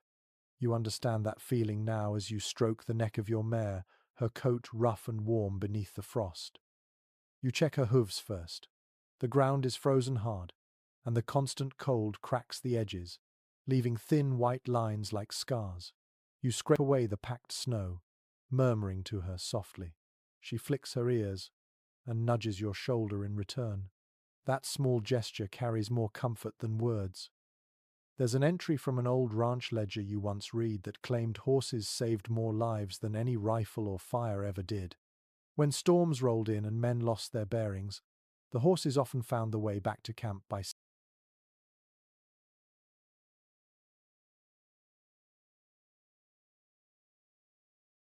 scent or instinct. Some called it luck, others called it loyalty. You like to think it's a mix of both. You saddle up slowly, your fingers stiff and clumsy. The leather creaks as you cinch the straps. The smell of oil and horsehair fills the air, mingling with the faint sweetness of hay. Walt joins you, moving slower than usual. His horse stamps impatiently, puffing steam into the cold. "We need to check the river trail," he says. You nod. That stretch always freezes fastest, and if the cattle wander too close, they'll break through the thin ice before you can reach them. The ride is quiet. Snow muffles everything except the soft rhythm of hooves and the occasional creak of saddle leather. The sun sits low, its light pale and watery. You can see your breath drift upward and vanish. The landscape stretches out in all directions, a sea of white broken only by the dark lines of leafless trees. The beauty of it catches you off guard even now. For a moment, You forget the ache in your fingers. Halfway down the trail, you spot movement ahead. A small shape lies on the snow near the river bank. You dismount and approach cautiously, boots crunching in the crusted drifts. It's horse, or what's left of one. The poor creature must have broken through the ice and frozen before dawn. You kneel beside it, brushing snow from its mane. Its eyes are glazed, but the posture is peaceful, almost as if it simply lay down to rest. Walt removes his hat, standing in silence. After a moment, he says quietly, "Could have been any of ours." You nod, feeling the truth of it sink deep. Death doesn't linger out here. It just becomes part of the land. You drag a few branches over the body to keep scavengers away. There's no other burial possible until spring. It reminds you of something curious you once heard from an old wrangler. He said cowboys believed the spirit of a good horse lingered near camp until its rider left the range, watching over him like a guardian. You glance once more at the still form in the snow, half wishing it's true. Back at camp, you brush your mare again, grateful for her strength. She pushes her muzzle into your chest, warm breath seeping through your coat. You laugh softly, the sound startling in the quiet. For the first time in days, it feels good to laugh. Later, when the chores are done, you sit by the fire, repairing a broken stirrup strap. Your fingers move carefully, threading the needle through stiff leather. The repetitive work soothes you. The smell of smoke and saddle soap fills the air, familiar and grounding. Walt hums a tune under his breath while sharpening a knife. Sam coughs from inside the tent but manages a weak grin when you glance his way. The rhythm of survival continues. Historians often note that horses were the unsung heroes of frontier life. They weren't just transport. They were warmth, companionship, and protection. Many drovers slept close to their animals during storms, using them as windbreaks. Some claimed they could tell a horse's mood by the tone of its breathing, as though the two shared a single heartbeat. You can believe that. You've seen how your mare senses danger before you do, ears twitching, muscles tightening. You've watched her stand perfectly still when you needed calm and bolt like lightning when speed meant life. The connection feels almost sacred, built from trust rather than ownership. When night falls, you sit near the corral for a while, watching the horses shift in the moonlight. Their silhouettes move slowly against the white ground, tails flicking, heads dipping. The stars above seem endless, stretching across the sky like spilled salt. You find yourself tracing constellations you half remember from childhood, naming them softly to your horse. There's a quiet debate among those who study cowboy life about whether men grew fonder of their horses than of other people. Some think it was loneliness. Others believe it was mutual respect born from necessity. You can't say which is right, but you know that when you look into your mare's eyes, you see understanding there, a kind of wordless loyalty that feels deeper than friendship. The fire pops behind you, and the smell of roasting coffee drifts through the cold air. You stand, stretch, and give your horse one last pat on the neck before heading back toward camp. The snow crunches softly underfoot and your breath fogs in the starlight. When you crawl into your blanket, the horses are still moving gently in the distance, their breathing slow and steady. That sound alone is enough to lull you to sleep. Out here, it's proof that something still lives, still endures, even when the world feels frozen in place. Tomorrow, you'll ride again, check fences, mend gear, repeat the same small rituals of survival. But tonight, you rest easy, knowing that while the cold may be endless, you are not alone. The next evening settles in quiet and deep, the kind of calm that feels almost like a pause in time. The fire glows low, flickering gold against the snow, and for once the wind has stilled. You can hear the faint sound of the herd breathing somewhere beyond the camp, a steady rhythm that mixes with the creak of saddle leather and the soft hiss of coffee boiling. Out here, moments like this are rare, and they're precious. You find yourself exhaling slowly, letting the silence fill you. Then, faintly, from across the fire, comes the sound of music. Sam has his harmonica again, that little silver instrument dulled by cold and use. The first notes drift into the night like smoke, thin and haunting. You feel them more than you hear them. There's something magical about how music sounds in the open air. Old ranch journals often mentioned that even the simplest tune could keep men sane through a long winter. Without towns, without families, songs became anchors, small proof that beauty still existed beyond survival. Some drovers kept harmonicas, others whittled flutes or played fiddles made from scrap wood.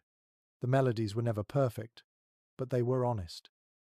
Sam's tune tonight is slow and low, the kind of song that feels half prayer, half lullaby. The sound stretches out over the snow, echoing back faintly from the hills. You close your eyes for a moment, feeling it pulse through you like warmth from the inside. When he stops, the silence that follows feels heavier than before, yet somehow softer too. Then Walt clears his throat and starts talking. He's telling one of his stories again, that familiar, gravel-edged voice carrying just enough humor to keep the cold away. He talks about a time he rode 3 days without food, living off a single can of beans and a handful of coffee grounds. The men laugh quietly, shaking their heads.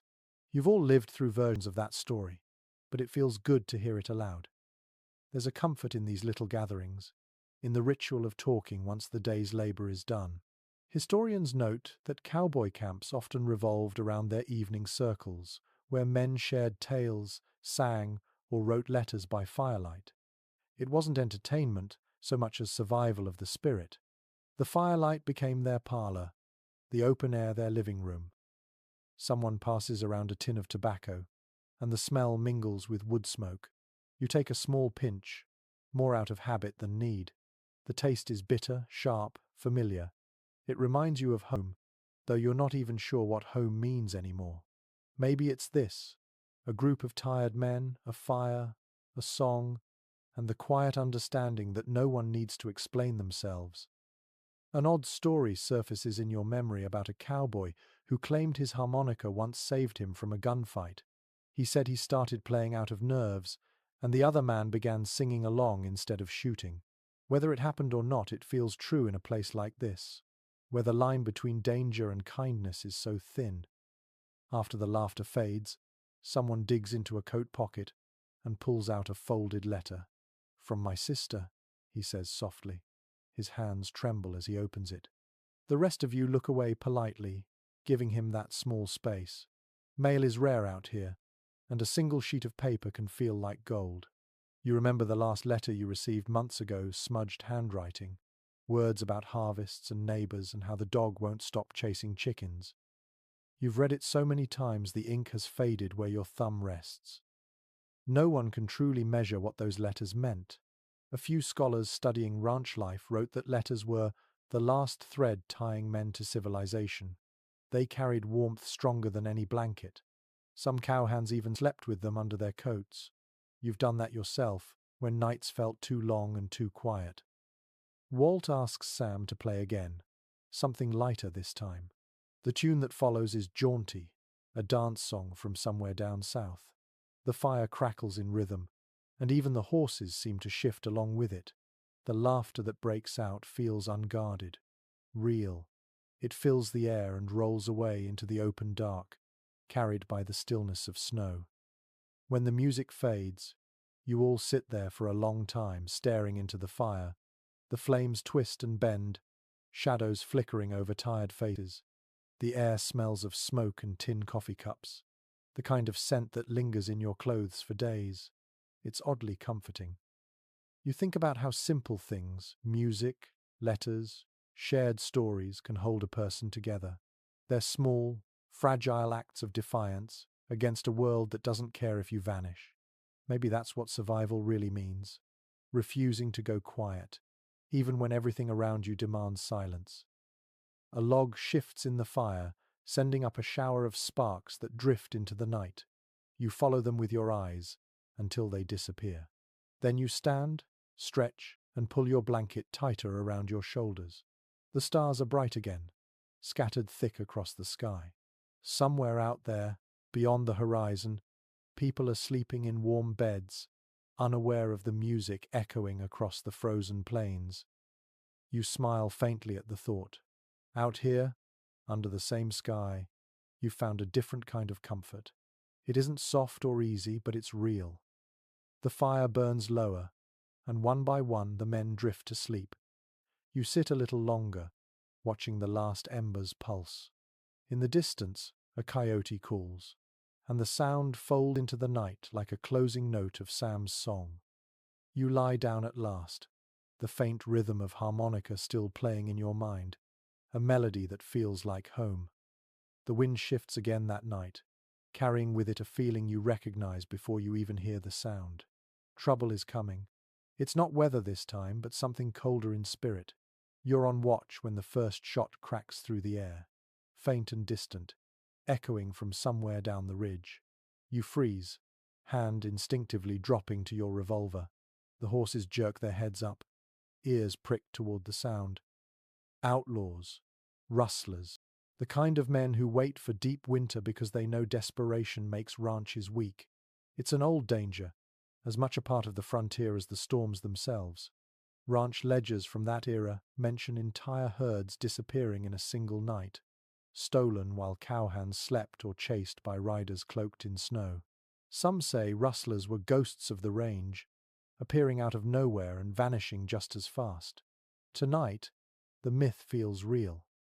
You wake Walt and Sam quietly. No one wastes words. Every sound carries in this kind of stillness. The fire's glow fades as you kick snow over it, darkening the camp. You pull your scarf up over your mouth, your breath quick against the fabric. The moon is bright enough to paint the snow silver, just bright enough to make targets of you all. Walt points toward the north fence line. You can see faint movement there, a cluster of shapes barely visible against the drifts. Your pulse quickens. They move like shadows, careful and deliberate. Whoever they are, they know what they're doing. One detail from a trail diary surfaces in your mind. A ranch hand describing how rustlers used the sound of wind to mask their approach, waiting until the cattle turned restive before striking. The trick was to move slow enough that the herd thought it was just the night breathing. You watch the shapes move in that same rhythm now, so quiet you can barely tell men from snow. Walt gives you a look, the kind that says everything words can't. You nod once. You move wide, circling toward the creek, boots sinking into the powder. The snow squeaks underfoot, each sound painfully loud in your ears. You grip your revolver tight, thumb resting on the hammer. The cold metal bites into your skin. Closer now, you can make out horses. 3 of them, maybe 4. The riders wear dark coats, faces hidden by scarves. They're working quick, cutting the fence and coaxing the nearest cattle through the gap. You feel your heartbeat in your fingertips. There's an old superstition among cowboys that firing first in winter brings bad luck, that the cold remembers violence. You're not sure you believe it, but you hesitate anyway. Then one of the rustlers lifts his head, his eyes catching the moonlight, and you know he's seen you. There's no choice left. You fire once.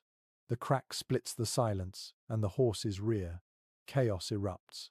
The rustlers scatter, shouts echoing through the night. Walt fires too, the flash lighting his face for an instant.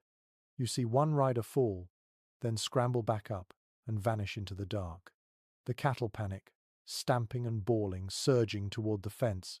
You shout and wave your arms, trying to turn them, but the noise drowns everything. The fight lasts only minutes. The sound fades, the movement stops. You stand breathing hard, guns still raised, listening to the echoes die. The herd is still again, the only motion the slow drift of steam from their bodies. Walt walks up beside you, rifle in hand. "You hit anyone?" he asks. You shake your head. "Don't think so," he grunts. "Good. Less paperwork that way." You both laugh quietly, though it's not humor so much as exhaustion. The danger's past for now, but the fence is torn and 2 steers are missing. You'll find them tomorrow if you're lucky.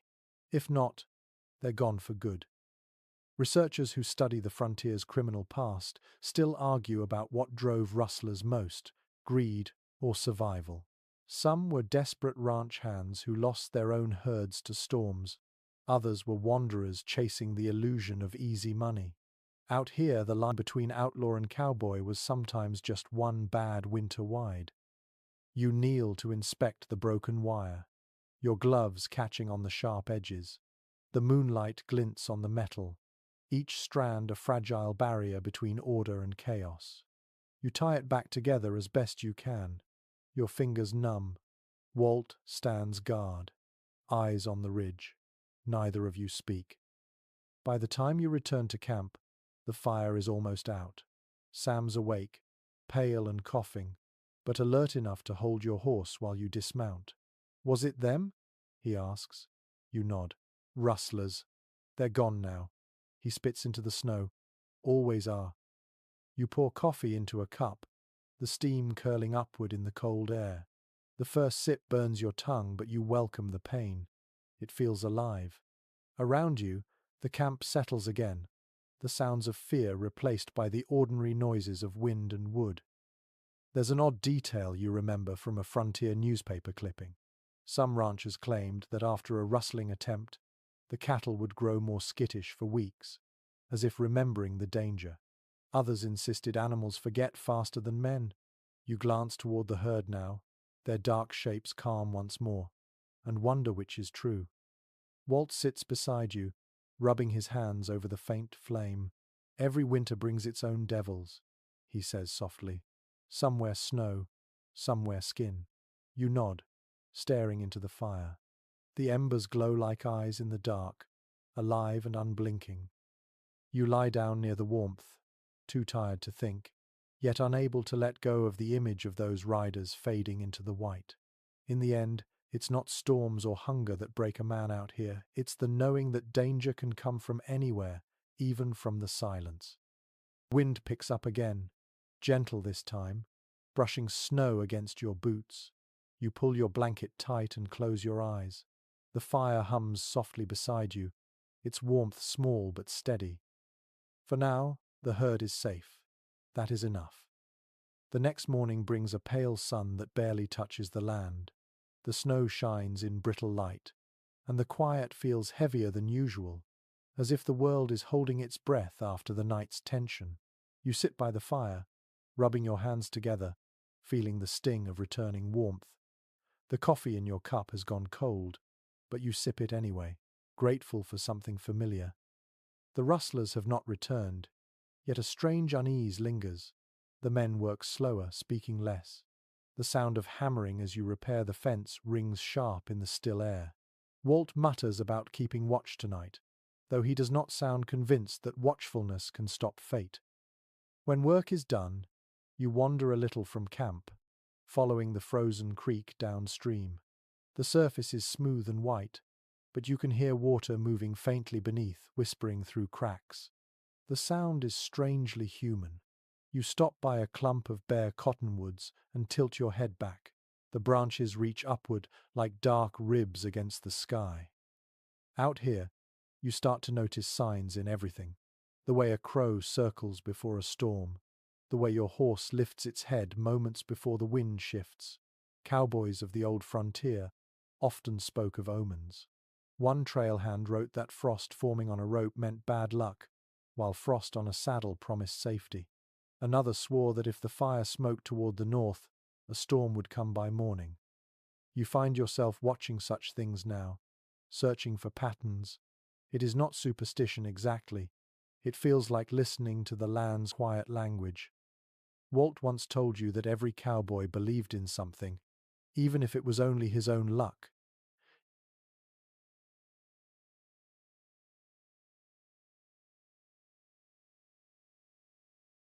He claimed luck was like a trail companion. It walked beside you until the day it didn't. You think of that while staring at the faint clouds gathering far off to the west.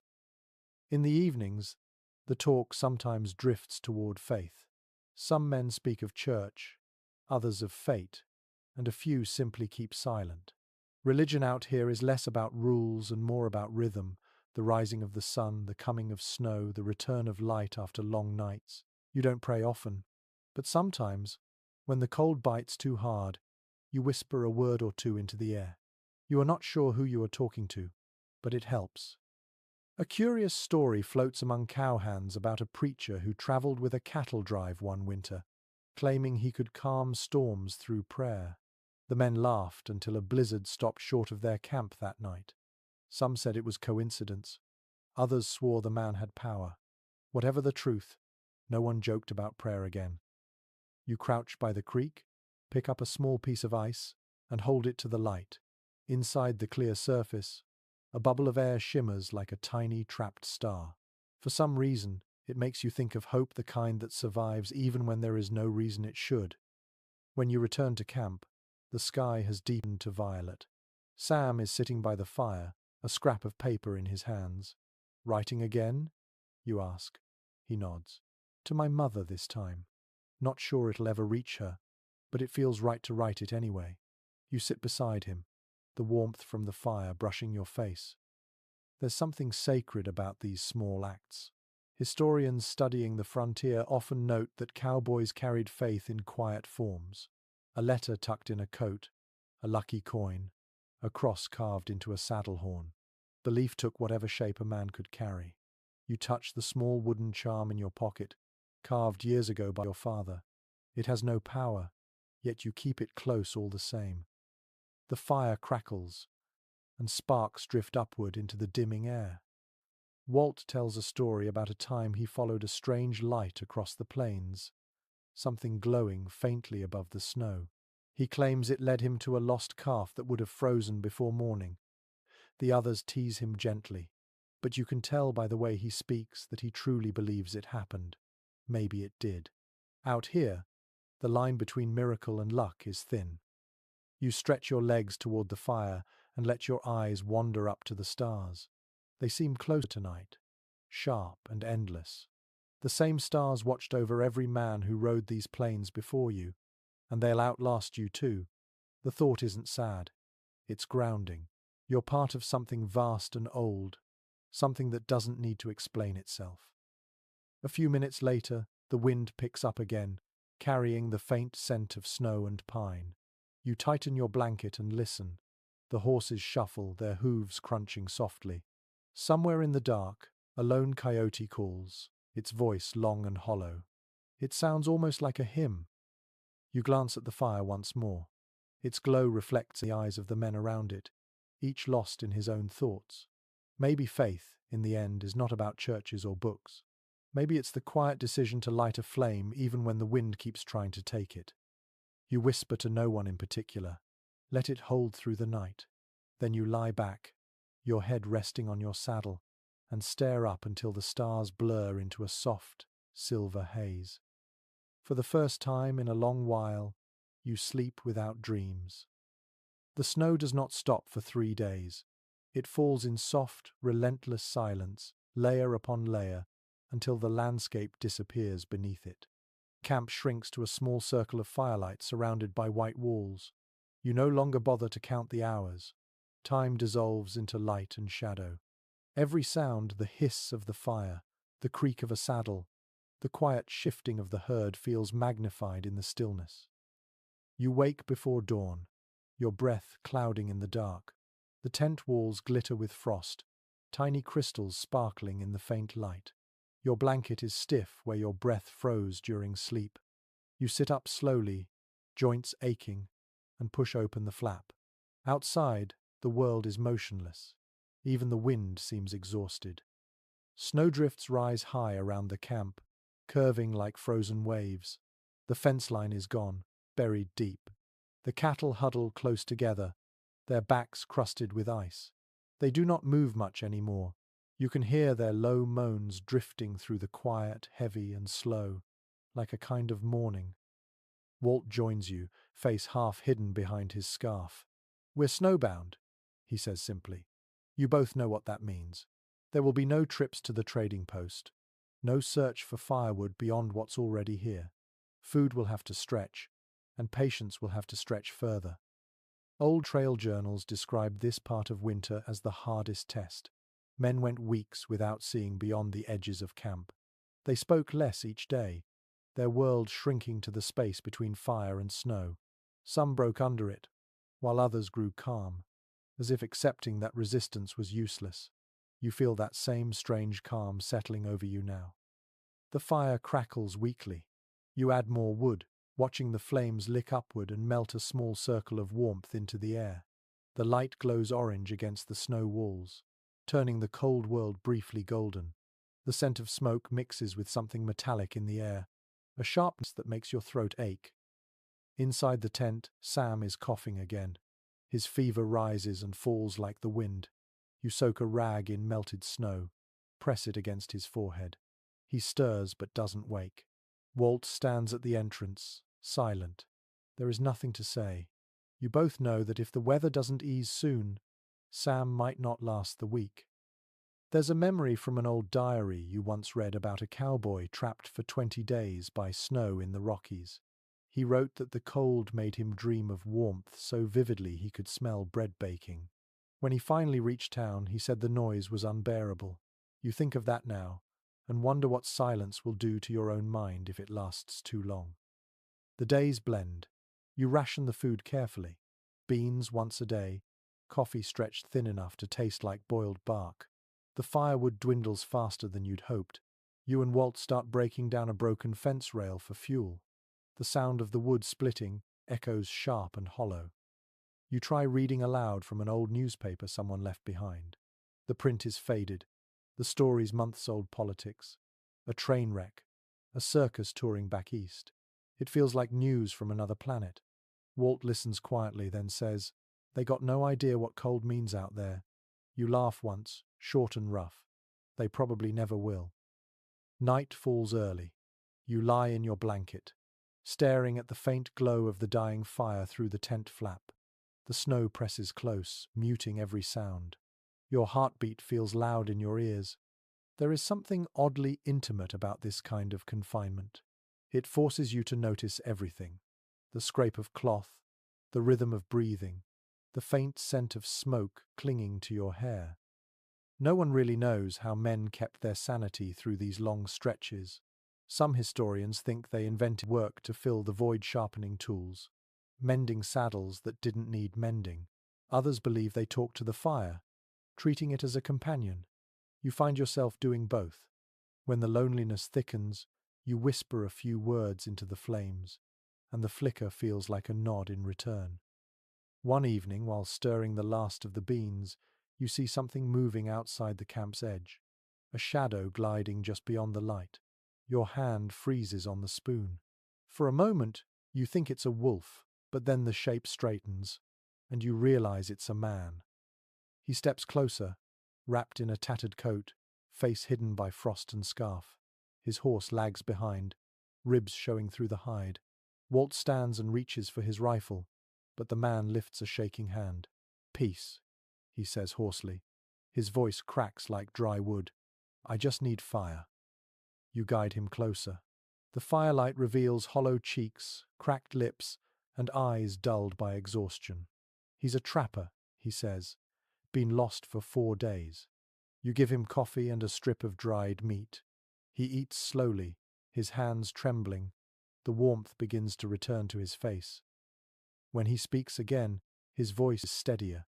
He tells stories of frozen rivers and nights spent under trees so heavy with snow that branches broke in the dark.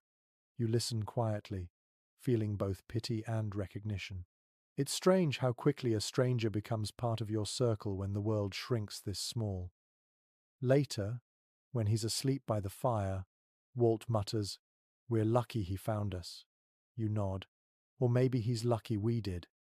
The night deepens, silent except for the crackle of the fire and the slow breathing of men and horses. Outside, the snow continues to fall, gentle but unyielding. The camp glows faintly in the dark, a tiny heartbeat in the endless white. You lie back, eyes open, listening to the quiet weight of winter pressing down on the world. It feels both endless and beautiful, a reminder that survival is not just about strength, but about surrender, about learning to wait, to breathe, and to believe that the thaw will come. For now, that belief is enough to keep the fire burning. The morning after the trapper arrives feels different. The storm has ended, but the quiet it leaves behind feels almost unnatural. The sky is pale and colorless. the horizon blurred where snow meets cloud. You can hear the faint drip of melting ice from the tent's edge, a sound so delicate it feels like music. The worst of the cold has passed, though the world is still frozen solid. You step outside and breathe deeply. The air smells clean, sharp, almost sweet. The snow stretches untouched in every direction, smooth as glass. The herd is still alive, though thinner, their ribs faintly visible beneath the winter coats. You count them slowly, relieved to find the same number as yesterday. Against all odds, they've held on. Trapper stirs by the fire, sitting up with a groan. His name is Eli, though he says little else about himself. He moves stiffly, checking his gear. His coat is torn in several places, his gloves patched with rawhide. You notice small frost scars on his cheeks, pale and uneven. You'll stay a few days, you tell him. Warm up proper. He hesitates, then nods. Long enough to thank you, he replies. He helps with chores that day, feeding the horses and patching the fence. He works quietly, as if talking too much might break his luck. At midday, you see him sitting near the fire, sharing crumbs of biscuit with a small mouse that has ventured out from under the chuck wagon. He laughs softly, a dry, rasping sound. Little fellow's got more sense than most men, he says. You smile. Probably warmer too. Cowhands through history often spoke about the animals that lived near camp during long winters. Mice, stray dogs, coyotes, even magpies became part of the landscape, tolerated rather than chased off. They offered a strange kind of companionship, a reminder that life persisted despite the cold. You remember reading about a ranch cook who fed biscuits to a fox each morning until the spring thaw. He called it his breakfast guest. Later, while gathering wood, you spot two small shapes darting along the creek. Prairie dogs, fur fluffed, moving in quick, nervous bursts. You stop to watch them, amused by their stubborn defiance. Even now, when everything should be asleep beneath the snow, they scurry and dig, making the best of what little warmth the sun offers. You find yourself envying their simple certainty. Eli tells stories that evening, his voice low and even. He talks about trapping along the mountains, about wolves that followed his trail for days, about a bear he once saw digging for roots under a snowdrift. His words fill the air like smoke, slow and curling. Out here, he says, the animals know things we've forgotten. They don't fight the season. They just live through it. You nod, thinking of the herd huddled against the fence, the horses sleeping close together for warmth, the mice hidden beneath the wagon. Survival, you realize, is never elegant. It's quiet, instinctive, and shared. There's a curious note you once read in a frontier journal about how cowboys believed birds carried the promise of spring. A single sparrow seen in midwinter was considered good luck. That night, lying awake, you listen for any trace of birdsong, but there's none. The silence feels deeper because of it. The next day, Eli says he plans to move on. Traps won't check themselves, he jokes weakly as he tightens his saddle. You hand him a small bag of beans and jerky. You'll need it more than we do, you tell him. He looks at you for a long moment, then nods. Maybe I'll bring a pelt or two back your way when the thaw comes. His words hang in the air, half promise, half farewell. As he rides off into the pale morning, his figure growing smaller against the white, you feel a pang of something like loneliness. He wasn't one of your crew, but his presence had warmed the silence, if only for a little while. You stand there watching until he disappears completely, swallowed by distance. The day passes quietly. You and Walt work in rhythm, the unspoken understanding of long partnership guiding every task. When the light fades, you sit near the fire, your coat smelling of smoke and leather.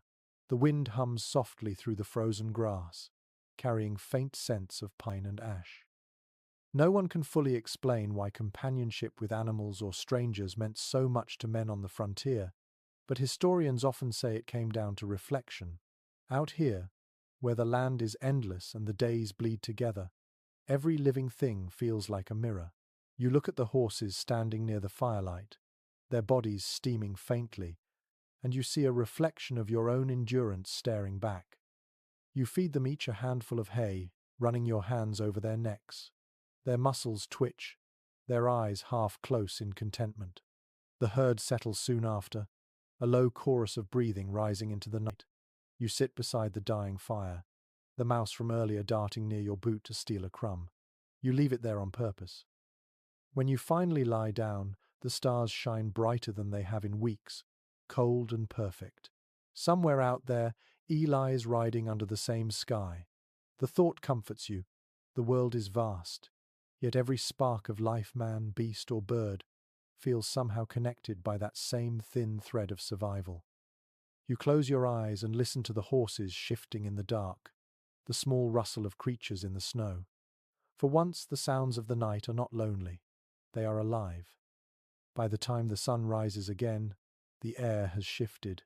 The sharp edge of winter still bites, but there is a faint softness to the light now, a subtle promise that the season is beginning to turn. You can feel it in your bones as you saddle your horse.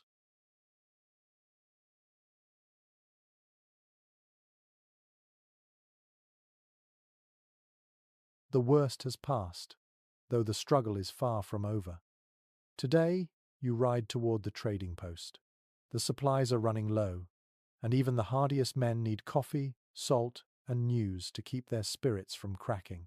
The trail is little more than a faint depression in the snow, marked by broken branches and half-buried rocks. It stretches ahead like a pale ribbon through the emptiness. The trip to the post is dangerous in winter, but every ranch has to make it. Records from that era tell of riders who vanished on those journeys, lost to blizzards or thin ice. Others made it back with stories of frozen rivers crossed by moonlight or wolves pacing them for miles. You tighten your scarf and hope you'll have a story that ends with coming home. The land feels almost asleep. The trees bow under the weight of ice, their branches glistening like glass. A few birds flutter from one frozen bush to another, their wings flashing white in the pale sun. You keep your eyes on the horizon, where a faint plume of smoke suggests another camp, or maybe just the mirage of hope that distance creates. A curious old trick you remember from a weathered trail guide says that you can tell how far a post is by the number of ravens in the sky. Supposedly, 1 means you're halfway there, and 2 means you're close. You smile when you see a pair circling ahead, black shapes moving lazily against the silver clouds. You don't believe in signs anymore, but it feels good to pretend. Hours pass in silence. Your horse's hooves sink deep into the snow, each step an effort. The world narrows to the steady rhythm of breathing, the creak of leather, the distant whisper of wind. You think about the men who carved these trails long before you, how many must have fallen here, buried under the same white calm. Their names are gone, but their paths remain. By midday, you reach the frozen creek that marks the halfway point. You dismount, leading your horse carefully across the ice. It groans under the weight, deep and low, a sound that makes your heart jump. You move slow, testing each step. The water below flashes dark and cold through thin cracks. When you reach the far bank, you let out a breath you hadn't realized you were holding. No one agrees how trading posts managed to survive in such isolation. Some were family-run, others operated by companies far back east. But every cowboy who rode the frontier knew the feeling of seeing one rise from the snow like salvation. You catch sight of the building just before sunset, a squat shape huddled against the white. Smoke curls from its chimney, faint but real. The door creaks open as you approach.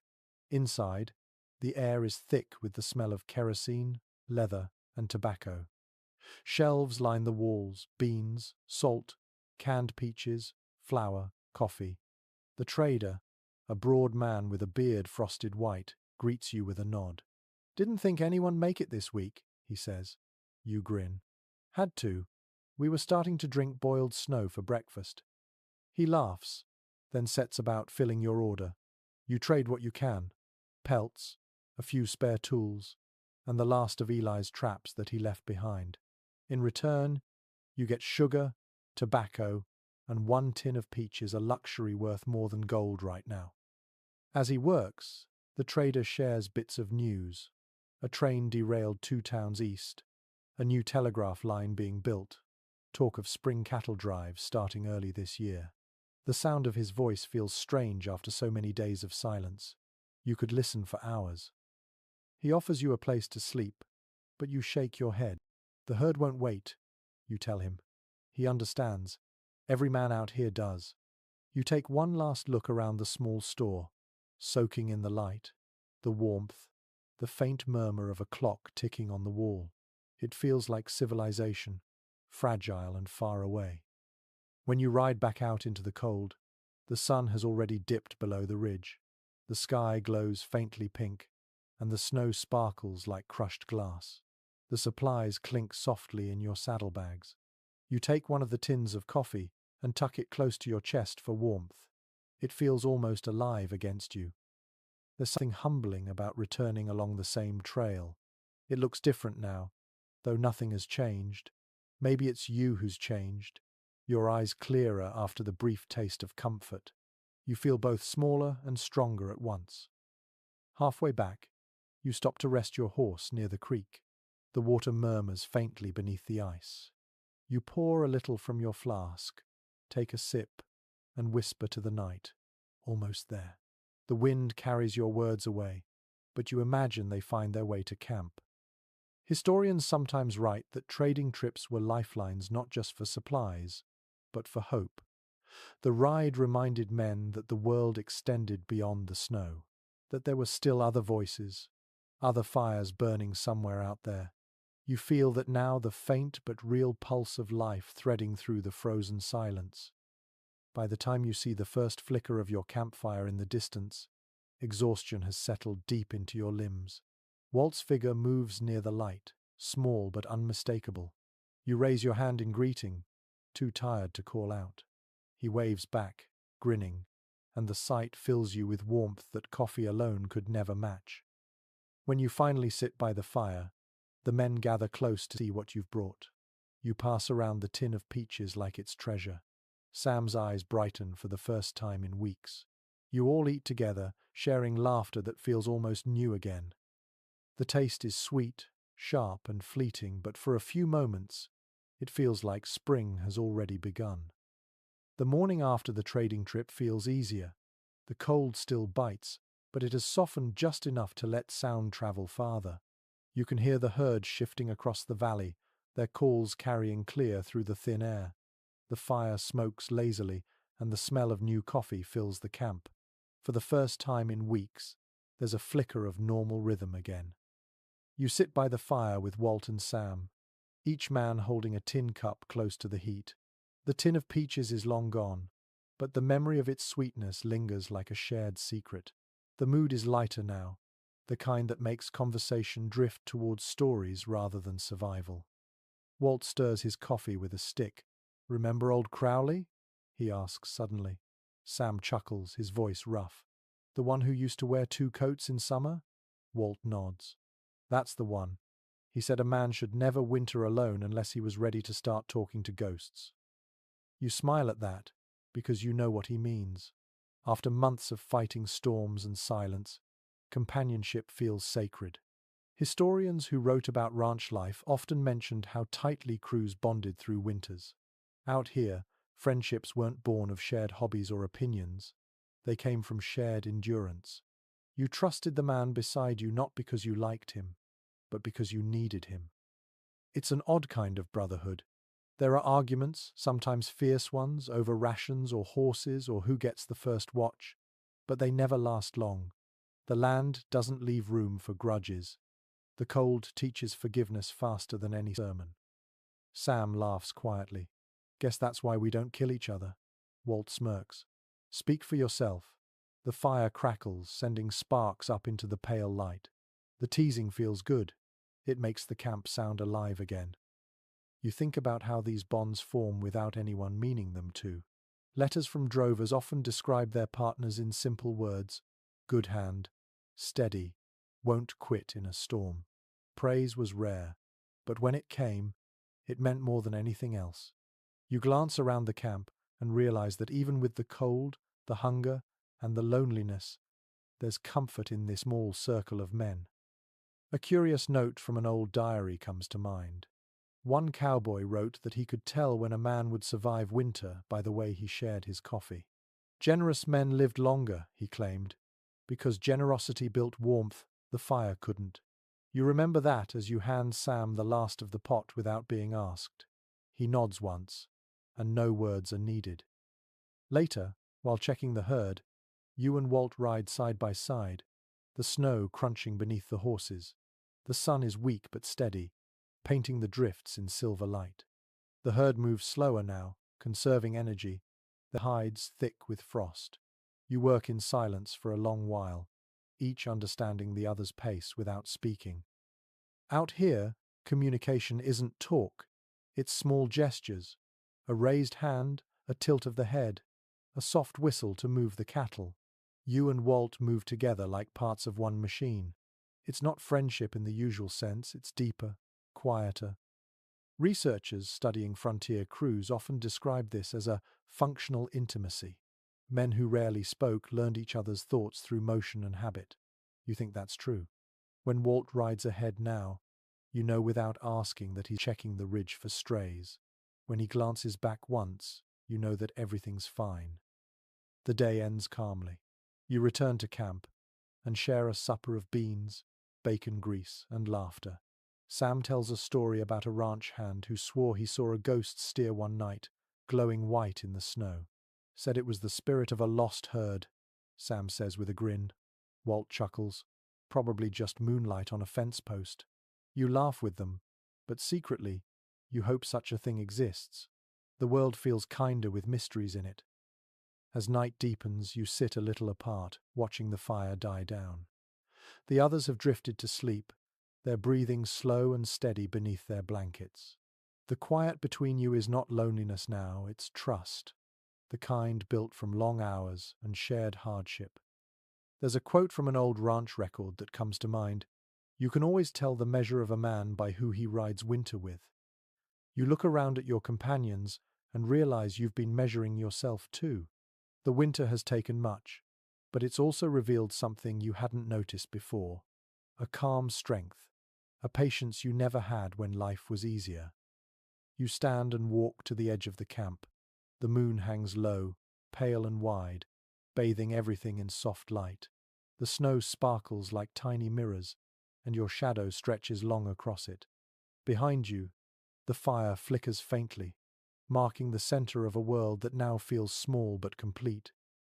For a moment, you think of spring, of the sound of rivers running free again, of green grass and open trails. But then you stop.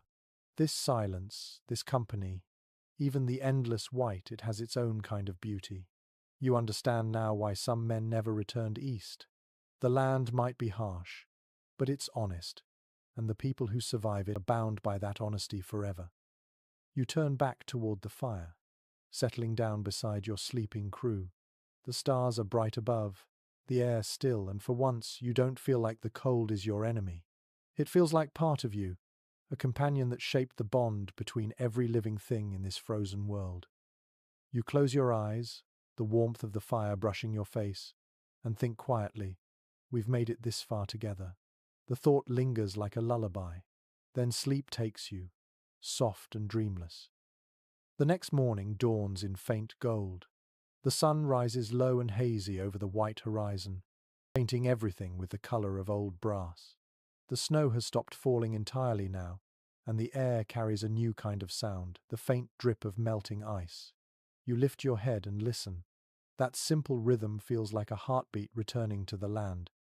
You walk beyond the edge of camp and see patches of ground appearing where the snow has thinned. The sight of brown earth after so many weeks of white feels almost miraculous. You crouch and run a gloved hand over the frozen soil. It's still hard as stone, but you can sense the life waiting underneath, asleep and patient. Walt joins you, hands in his coat pockets. Hear that? He asks quietly. You nod. The thaw's coming. He smiles without showing his teeth. About time. Thought winter might have forgot us. The idea makes you laugh, but a part of you wonders if winter ever really leaves. In letters from old trail riders, the first thaw was often described with reverence. Men wrote about the smell of wet earth, about the sound of snow sliding off roofs, about how the horses seemed to breathe easier. It wasn't just weather changing, it was spirit returning. You feel that same energy now, faint but undeniable. Sam steps out of the tent, coughing lightly but standing on his own. His color is better, and his eyes look brighter. "Smells like mud," he says, grinning. You grin back. "Best smell in the world right now." The cattle are moving more freely, shaking ice from their coats. A few begin to graze where grass peeks through. You feel a swell of quiet pride seeing them alive after so many storms. You think of every frozen morning, every desperate night by the fire, and realize how much of survival is built on small, stubborn choices.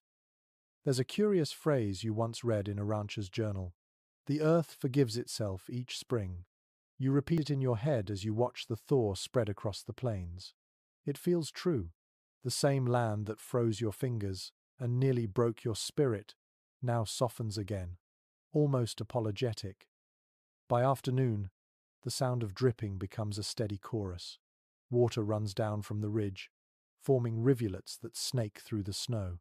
You take your horse and ride slowly along the creek bed, careful not to sink into the melting drifts. The air is wet, heavy with the scent of pine and damp soil. You can hear the faint gurgle of the creek breaking free beneath the ice.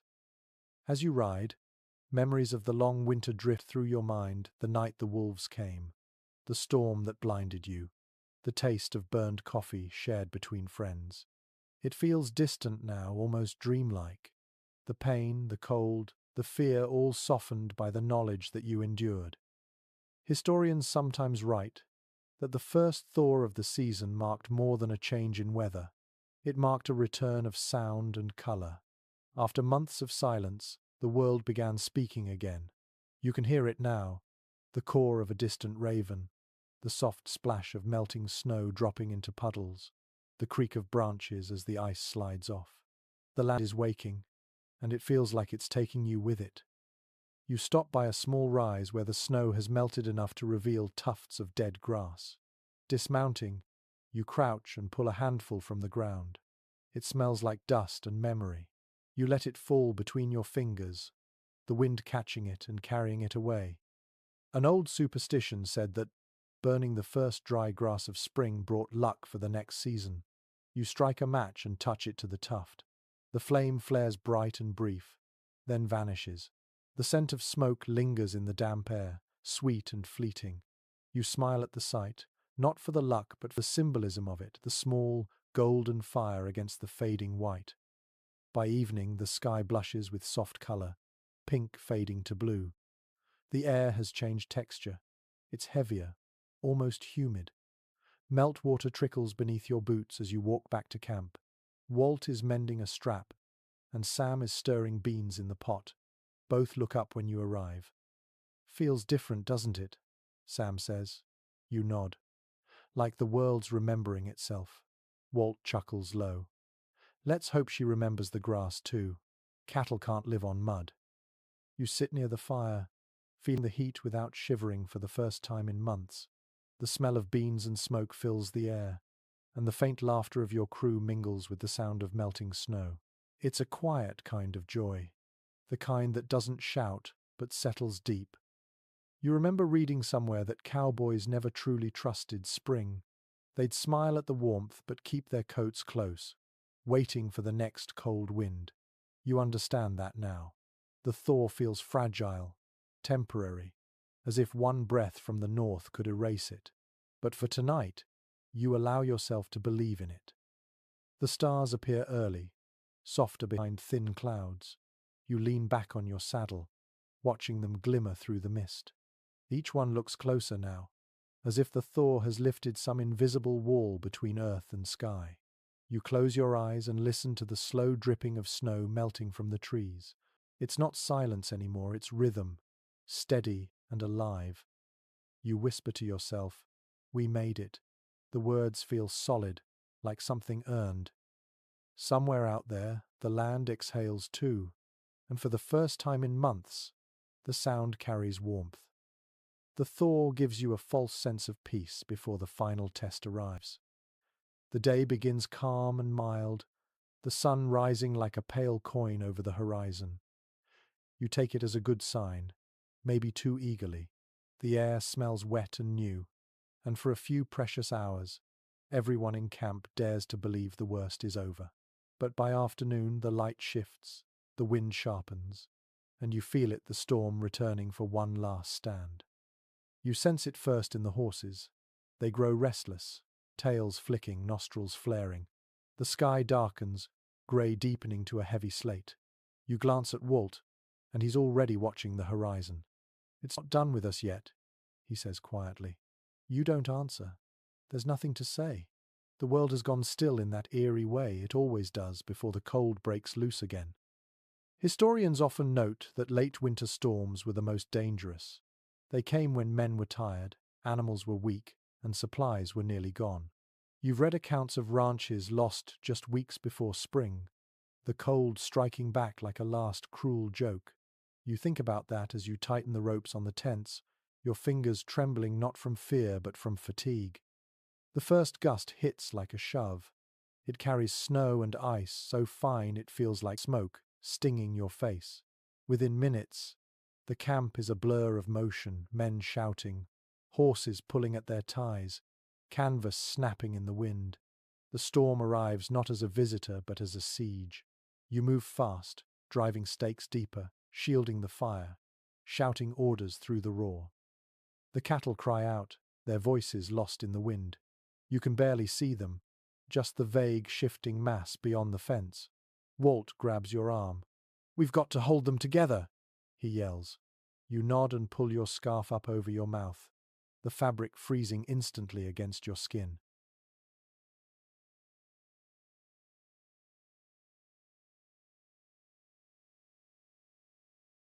You ride into the storm. The snow blinds you, filling your eyes and mouth, numbing your face. Your horse moves hesitantly, pushing against gusts strong enough to unseat you. The herd is a chaos of motion, bodies pressing, horns clashing, hooves churning up the softening ground. You shout, wave your hat, whistle, anything to keep them from scattering. The sound is torn apart before it travels 10 feet. One detail from a ranch account flashes in your mind. A drover describing how, in storms like this, the cattle would sometimes panic and stampede into the wind, unable to see where they were going. He wrote that the only way to stop them was to ride ahead, to turn them with your own body in their path. You grit your teeth, spurring your horse forward into the swirling white. You can hear Walt beside you, his voice faint but steady, calling commands you can't fully catch. You both move instinctively now, circling the herd, pushing them toward the trees where the land dips low. The snow stings your eyes, but you press on. Every decision feels immediate, primal. The cold becomes something alive, wrapping around you, clawing into every seam. Your hands lose feeling. Your legs are soaked. You stop thinking in words. There's only movement, breath, and the will to keep the animals together. For hours, or maybe minutes, it's impossible to tell. You and Walt fight the wind, turning, shouting, driving the herd step by step toward shelter. Then, as if satisfied, the storm begins to ease. The wind falters, the snow thickens and falls heavy but slower now, like ash from a dying fire. You slump in the saddle, exhausted. Your horse's flanks are crusted with ice, its sides heaving. You reach down and pat its neck, the motion slow, your gloves stiff. The herd is safe in the hollow now, packed tightly, their dark shapes steaming against the white. You can hear their breathing, steady and alive. It's the best sound you've ever heard.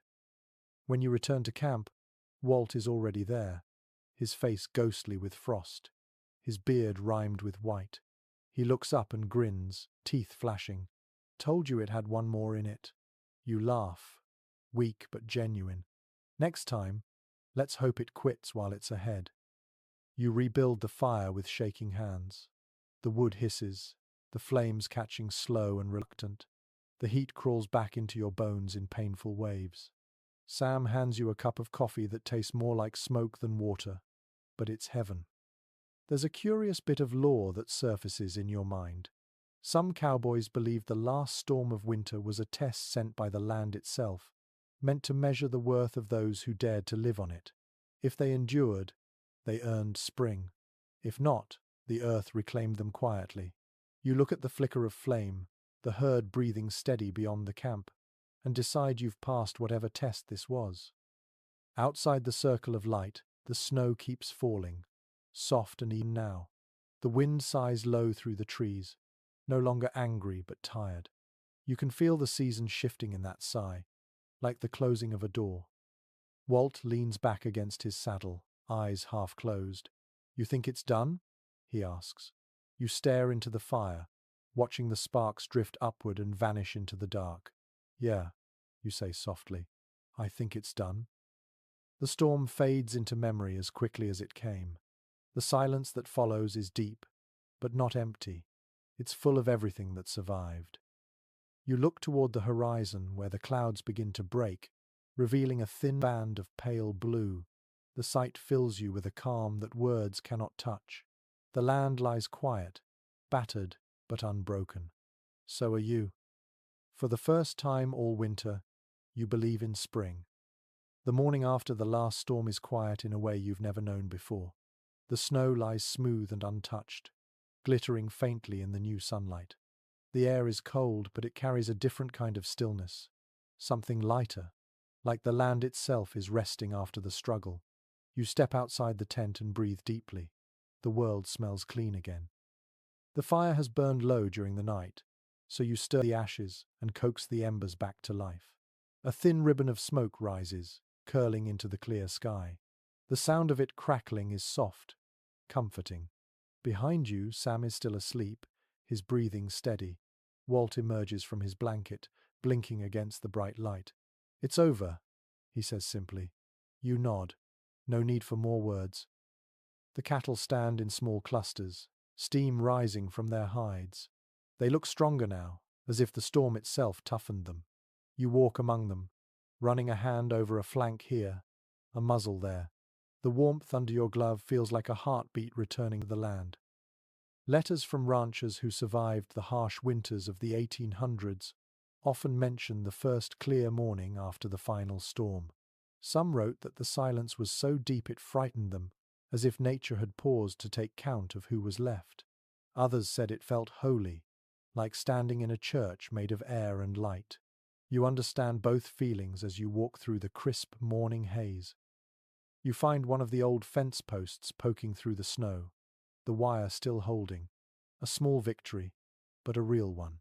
You think of every fence lost in blizzards, every tool buried and found again in spring, and you realize how much of cowboy life is just rebuilding what the winter tried to erase. By midday, the sun softens the top layer of snow, turning it to a thin sheen of water that reflects the sky. The horses stomp and snort, eager to move. You saddle up and ride along the ridge with Walt, scanning the horizon for movement. The air feels different against your face, no longer slicing, just cool and alive. Halfway along the trail, you find a patch of open ground where the wind has swept the snow away entirely. Tiny green shoots poke through the frozen dirt. You dismount and kneel, brushing them gently with your gloved fingers. They bend but do not break. "Look at that," Walt says behind you, voice soft with awe. "First grass." You smile. A deep, quiet smile that starts somewhere in your chest and spreads outward. "They're tougher than they look," you reply. He grins. "So are we." Later that day, you build a new fire and cook beans that actually taste good, the smoke carrying the scent of wood and grease into the cold air. Sam hums while stirring the pot, and Walt taps his boot in rhythm.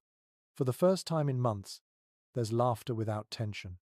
It rolls easily through camp, blending with the sound of melting snow dripping from the wagon roof. You remember a line from an old journal kept by a trail boss who survived the winter of 1886. When the sun finally came back, the world seemed too bright for my eyes. You squint into the light now, understanding exactly what he meant. After months of white and grey, colour feels almost overwhelming. As evening approaches, you walk down to the creek. The ice is breaking apart, chunks drifting slowly downstream. You can hear the water running clear beneath them, gurgling and alive. You crouch, scoop a handful and drink. The shock of cold rushes through you, sharp and invigorating. It tastes like something pure, something earned. There's a tradition you once heard about. Cowboys dipping their hands into the first thawed water of spring as a way to wash away the winter. You do it now, letting the icy current sting your palms. It feels like renewal, like a baptism of grit and gratitude. When you return to camp, the light has turned golden. The snow glows pink along the edges of the horizon. The horses are restless, pawing at the earth, eager for movement. You can almost feel the season changing their bodies. The cold no longer rules everything. Life is beginning to push back. Researchers who study frontier life often say that recovery after a brutal winter wasn't about celebration but quiet reflection. Men didn't shout their joy.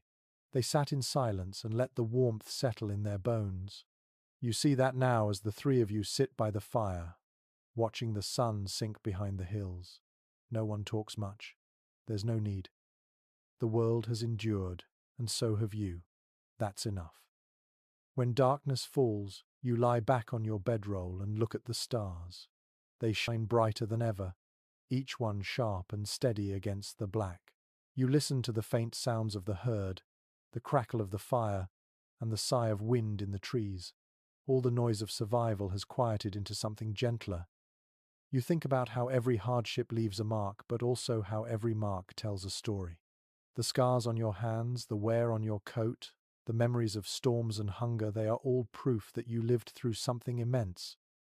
You close your eyes and breathe deeply. The air smells of pine, smoke, and something faintly sweet, the promise of spring. For the first time in what feels like forever, you let yourself imagine warmth that lasts. The earth has remembered itself again, and so have you. By the time the next week passes, the snow has retreated to the hollows, and the air carries the smell of damp soil. The plains are still quiet, but not the kind of quiet that means danger. It's the hush before life begins again. The cattle graze further each day, their bellies no longer hollow. The horses nicker softly at sunrise, shaking their manes free of frost. Even the wind sounds warmer now. You spend the morning mending what winter broke. The fence wires sag, the posts lean like old men. You hammer and twist, your gloves black with mud and rust. The rhythm of work feels good, almost peaceful. Walt hums as he helps, his voice carrying across the field in low tones.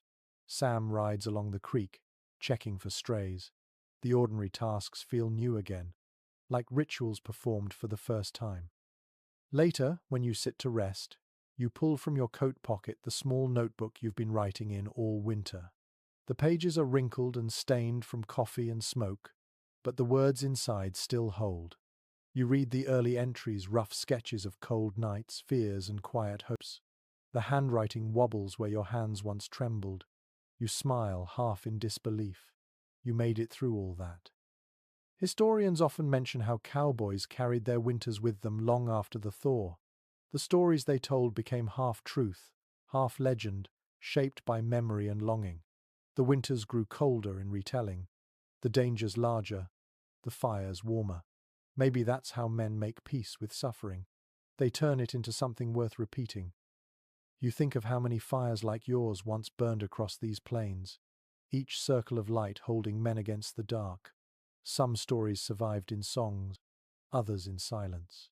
But all of them, in their own way, became part of the mythology that still clings to this land. A quirky tale you once heard returns to you now. A cowboy who swore he saw ghost riders drifting through the snow one spring night. He claimed they were the souls of men who never made it out of winter, still searching for their herds under the moon. You used to laugh at stories like that. Now, you're not so sure. There were nights this season when the air itself felt haunted by those who had come before. Walt sits beside you and tosses a stick into the fire. You ever think about how they'll talk about us? He asks. You look up from your notebook. What do you mean? He grins. The next bunch of drovers, years from now, they'll say we wrestled storms and tamed blizzards with our bare hands. You laugh. They'll forget the part about frozen boots and burnt beans. Walt chuckles, shaking his head. That's the trick of legend. It keeps the glory, loses the misery. You stare at the flames for a while, thinking of all the unnamed hands that built this way of life, the trail cooks, the herders, the nameless riders buried without markers. Their stories linger not in books but in gestures passed along, the way a rope is coiled, the song hummed on the trail, the patience to wait for morning light. Researchers say that folklore kept the cowboy spirit alive long after the open range was fenced. Every story told around a fire became both history and inheritance. You feel that inheritance now, quiet but steady, flowing from one generation to the next like the thawing creek behind camp. Sam rides back in as the sun dips low. He waves a small bundle of early flowers he found near the riverbank. They're fragile and pale yellow, their petals trembling in the wind. First bloom, he says proudly. You take one and tuck it behind your ear, grinning. Walt laughs loud enough to startle the horses. You planning to be a preacher or a poet? He teases. You shrug. Maybe both. The laughter settles into easy silence. The sun sets slow, painting the sky in rose and amber. The snow glows faintly pink before fading to grey. You stare at it, feeling that old ache of wonder. The world keeps moving no matter how many winters it endures. When darkness comes, you and the others sit close to the fire. Sam begins to hum a tune you recognize from months ago, softer now, more hopeful. You join in without thinking. The harmonies blend with the crackle of the flames, the sound weaving through the cool night like a gentle thread. There's a line from a newspaper you once read that comes to mind. Cowboys were not born for comfort, but for endurance. You think it fits. The kind of endurance that survives not just storms but silence, not just hunger but memory. The stars rise again, clear and steady. You tilt your head back, tracing their patterns as you used to when the nights were endless. They look different now, softer somehow. Maybe it's the air, or maybe it's you. You realize that the cold you've carried in your bones all season isn't just from weather, it's from the weight of time itself, from holding still in a world that never truly stops moving. You reach for your notebook and write one last line before closing it. We lived through the frozen days, and they lived through us. Walt glances over your shoulder and nods approvingly. That's a good one, he says. You smile. Might make a story someday. He pokes at the fire with a stick, sparks jumping into the night. Then tell it right, he replies. Make sure they remember the quiet parts. The final weeks of cold slip away like a long exhale. The snow shrinks into the shadows. The air warms with the scent of thawed soil, and the world begins to move again. You wake one morning to birdsong, faint but unmistakable. It catches you off guard. For months, the only music was the wind and the fire, and now this small, living sound feels like a miracle. You sit up slowly, smiling before you even realize you're doing it. The camp looks different under this new light. The drifts have melted into muddy patches, and grass shows through in soft streaks of green. The cattle wander further from the corral, no longer huddled together for warmth. The horses graze quietly, tails flicking lazily.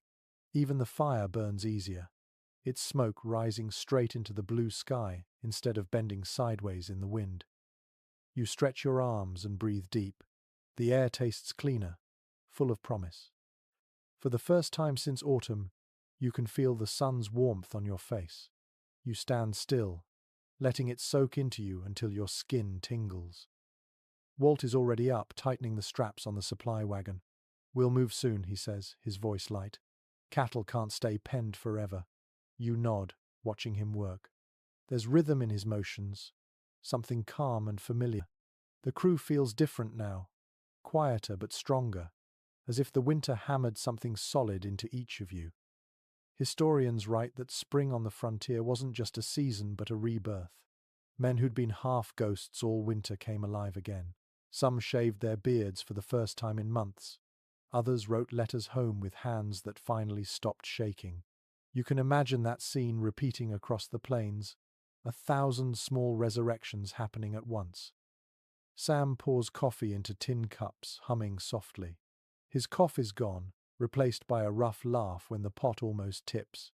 "Never thought I'd be grateful for mud," he says, scraping his boots clean with a stick. You grin. Mud means life. The herd moves easily now, their hooves sinking into the soft earth. You and Walt ride along the edges, guiding them toward open range. The air hums with insects, faint but rising. You can almost taste spring, sharp and sweet like wet grass. An old frontier song you once heard drifts through your mind. When the snow gives way, the heart forgives. You hum the tune under your breath, feeling the truth in it. Winter was hard, but it carved something lasting in you. The cold stripped away everything unnecessary until only the essentials remained: fire, food, breath, and the bond between living things. You pause on a ridge overlooking the plains. The view stretches for miles, puddles glinting like mirrors, patches of green breaking through, clouds moving slow and white across the open sky. Below, the herd grazes in lazy lines. The world looks new again, though it's the same land that nearly broke you. That's the strange magic of survival. It makes the familiar feel sacred. Walt rides up beside you. "You know," he says, squinting into the sunlight, "one day folks will forget how cold it got. They'll tell stories, but they won't feel it like we did." You nod. "Maybe that's the point. You live it once, so others don't have to." He smiles. "Maybe so. Still, I hope they remember the fire." As the day fades, the camp settles near a stream that runs clear for the first time in months. The sound of it flowing fills the air with peace. You sit by the water, washing your hands, watching the current carry tiny bits of ice away. Each piece drifts for a while before melting completely, disappearing without a trace. It feels like the perfect image of the season ending. You pull out your notebook again and add a final entry. The pencil moves slow, steady. Winter took everything it could, but it gave something back too. It taught patience. It taught stillness. It taught that warmth matters most when you've had to earn it. You close the notebook and set it aside, staring at the reflection of the sky in the water. It wavers gently, clouds moving across it like slow ghosts. That night, the three of you sit close to the fire one last time. Sam plays his harmonica, the same tune he played back in the hardest weeks. But it sounds different now, lighter, warmer, more like a farewell than a plea. Walt pours the last of the coffee, lifting his cup toward the flames. "To the living," he says. You raise yours in reply. "And to the winter that made us." The fire crackles, sending sparks up into the dark. Around you, the world is alive again. The wind smells of pine and damp earth. The stars glow steady and calm. You lie back, feeling the warmth fade gently from your face. Spring has come at last. You know it not just by sight or sound, but by the weight that has lifted from your chest. The cold may return someday, but you'll remember this: the laughter, the thaw, the small triumphs that stitched one long, hard season into something worth keeping. The fire hums quietly beside you. Your heartbeat slows. The night softens. You close your eyes, smiling. The world is warm again. The story fades now, as softly as a trail dissolving into morning light. The fire has burned to ash, and the sky above it stretches wide and silver. You lie still, wrapped in the quiet that follows endurance. The cold has gone, but its memory lingers in the gentlest way, reminding you of everything that was overcome. The plains breathe slowly. You can hear the faint rustle of grass, the distant murmur of water returning to life. The stars overhead seem closer, softer, their light no longer sharp but tender. The land feels calm, at peace, as if it too has earned its rest. You imagine your horse standing nearby, its head low, its eyes half closed. You imagine Walt and Sam asleep beside the embers, their faces eased of the tension that once drew hard lines around their mouths. You can almost hear Sam's harmonica, fading to a single long note that drifts into silence. The wind that moves through the camp is warm now.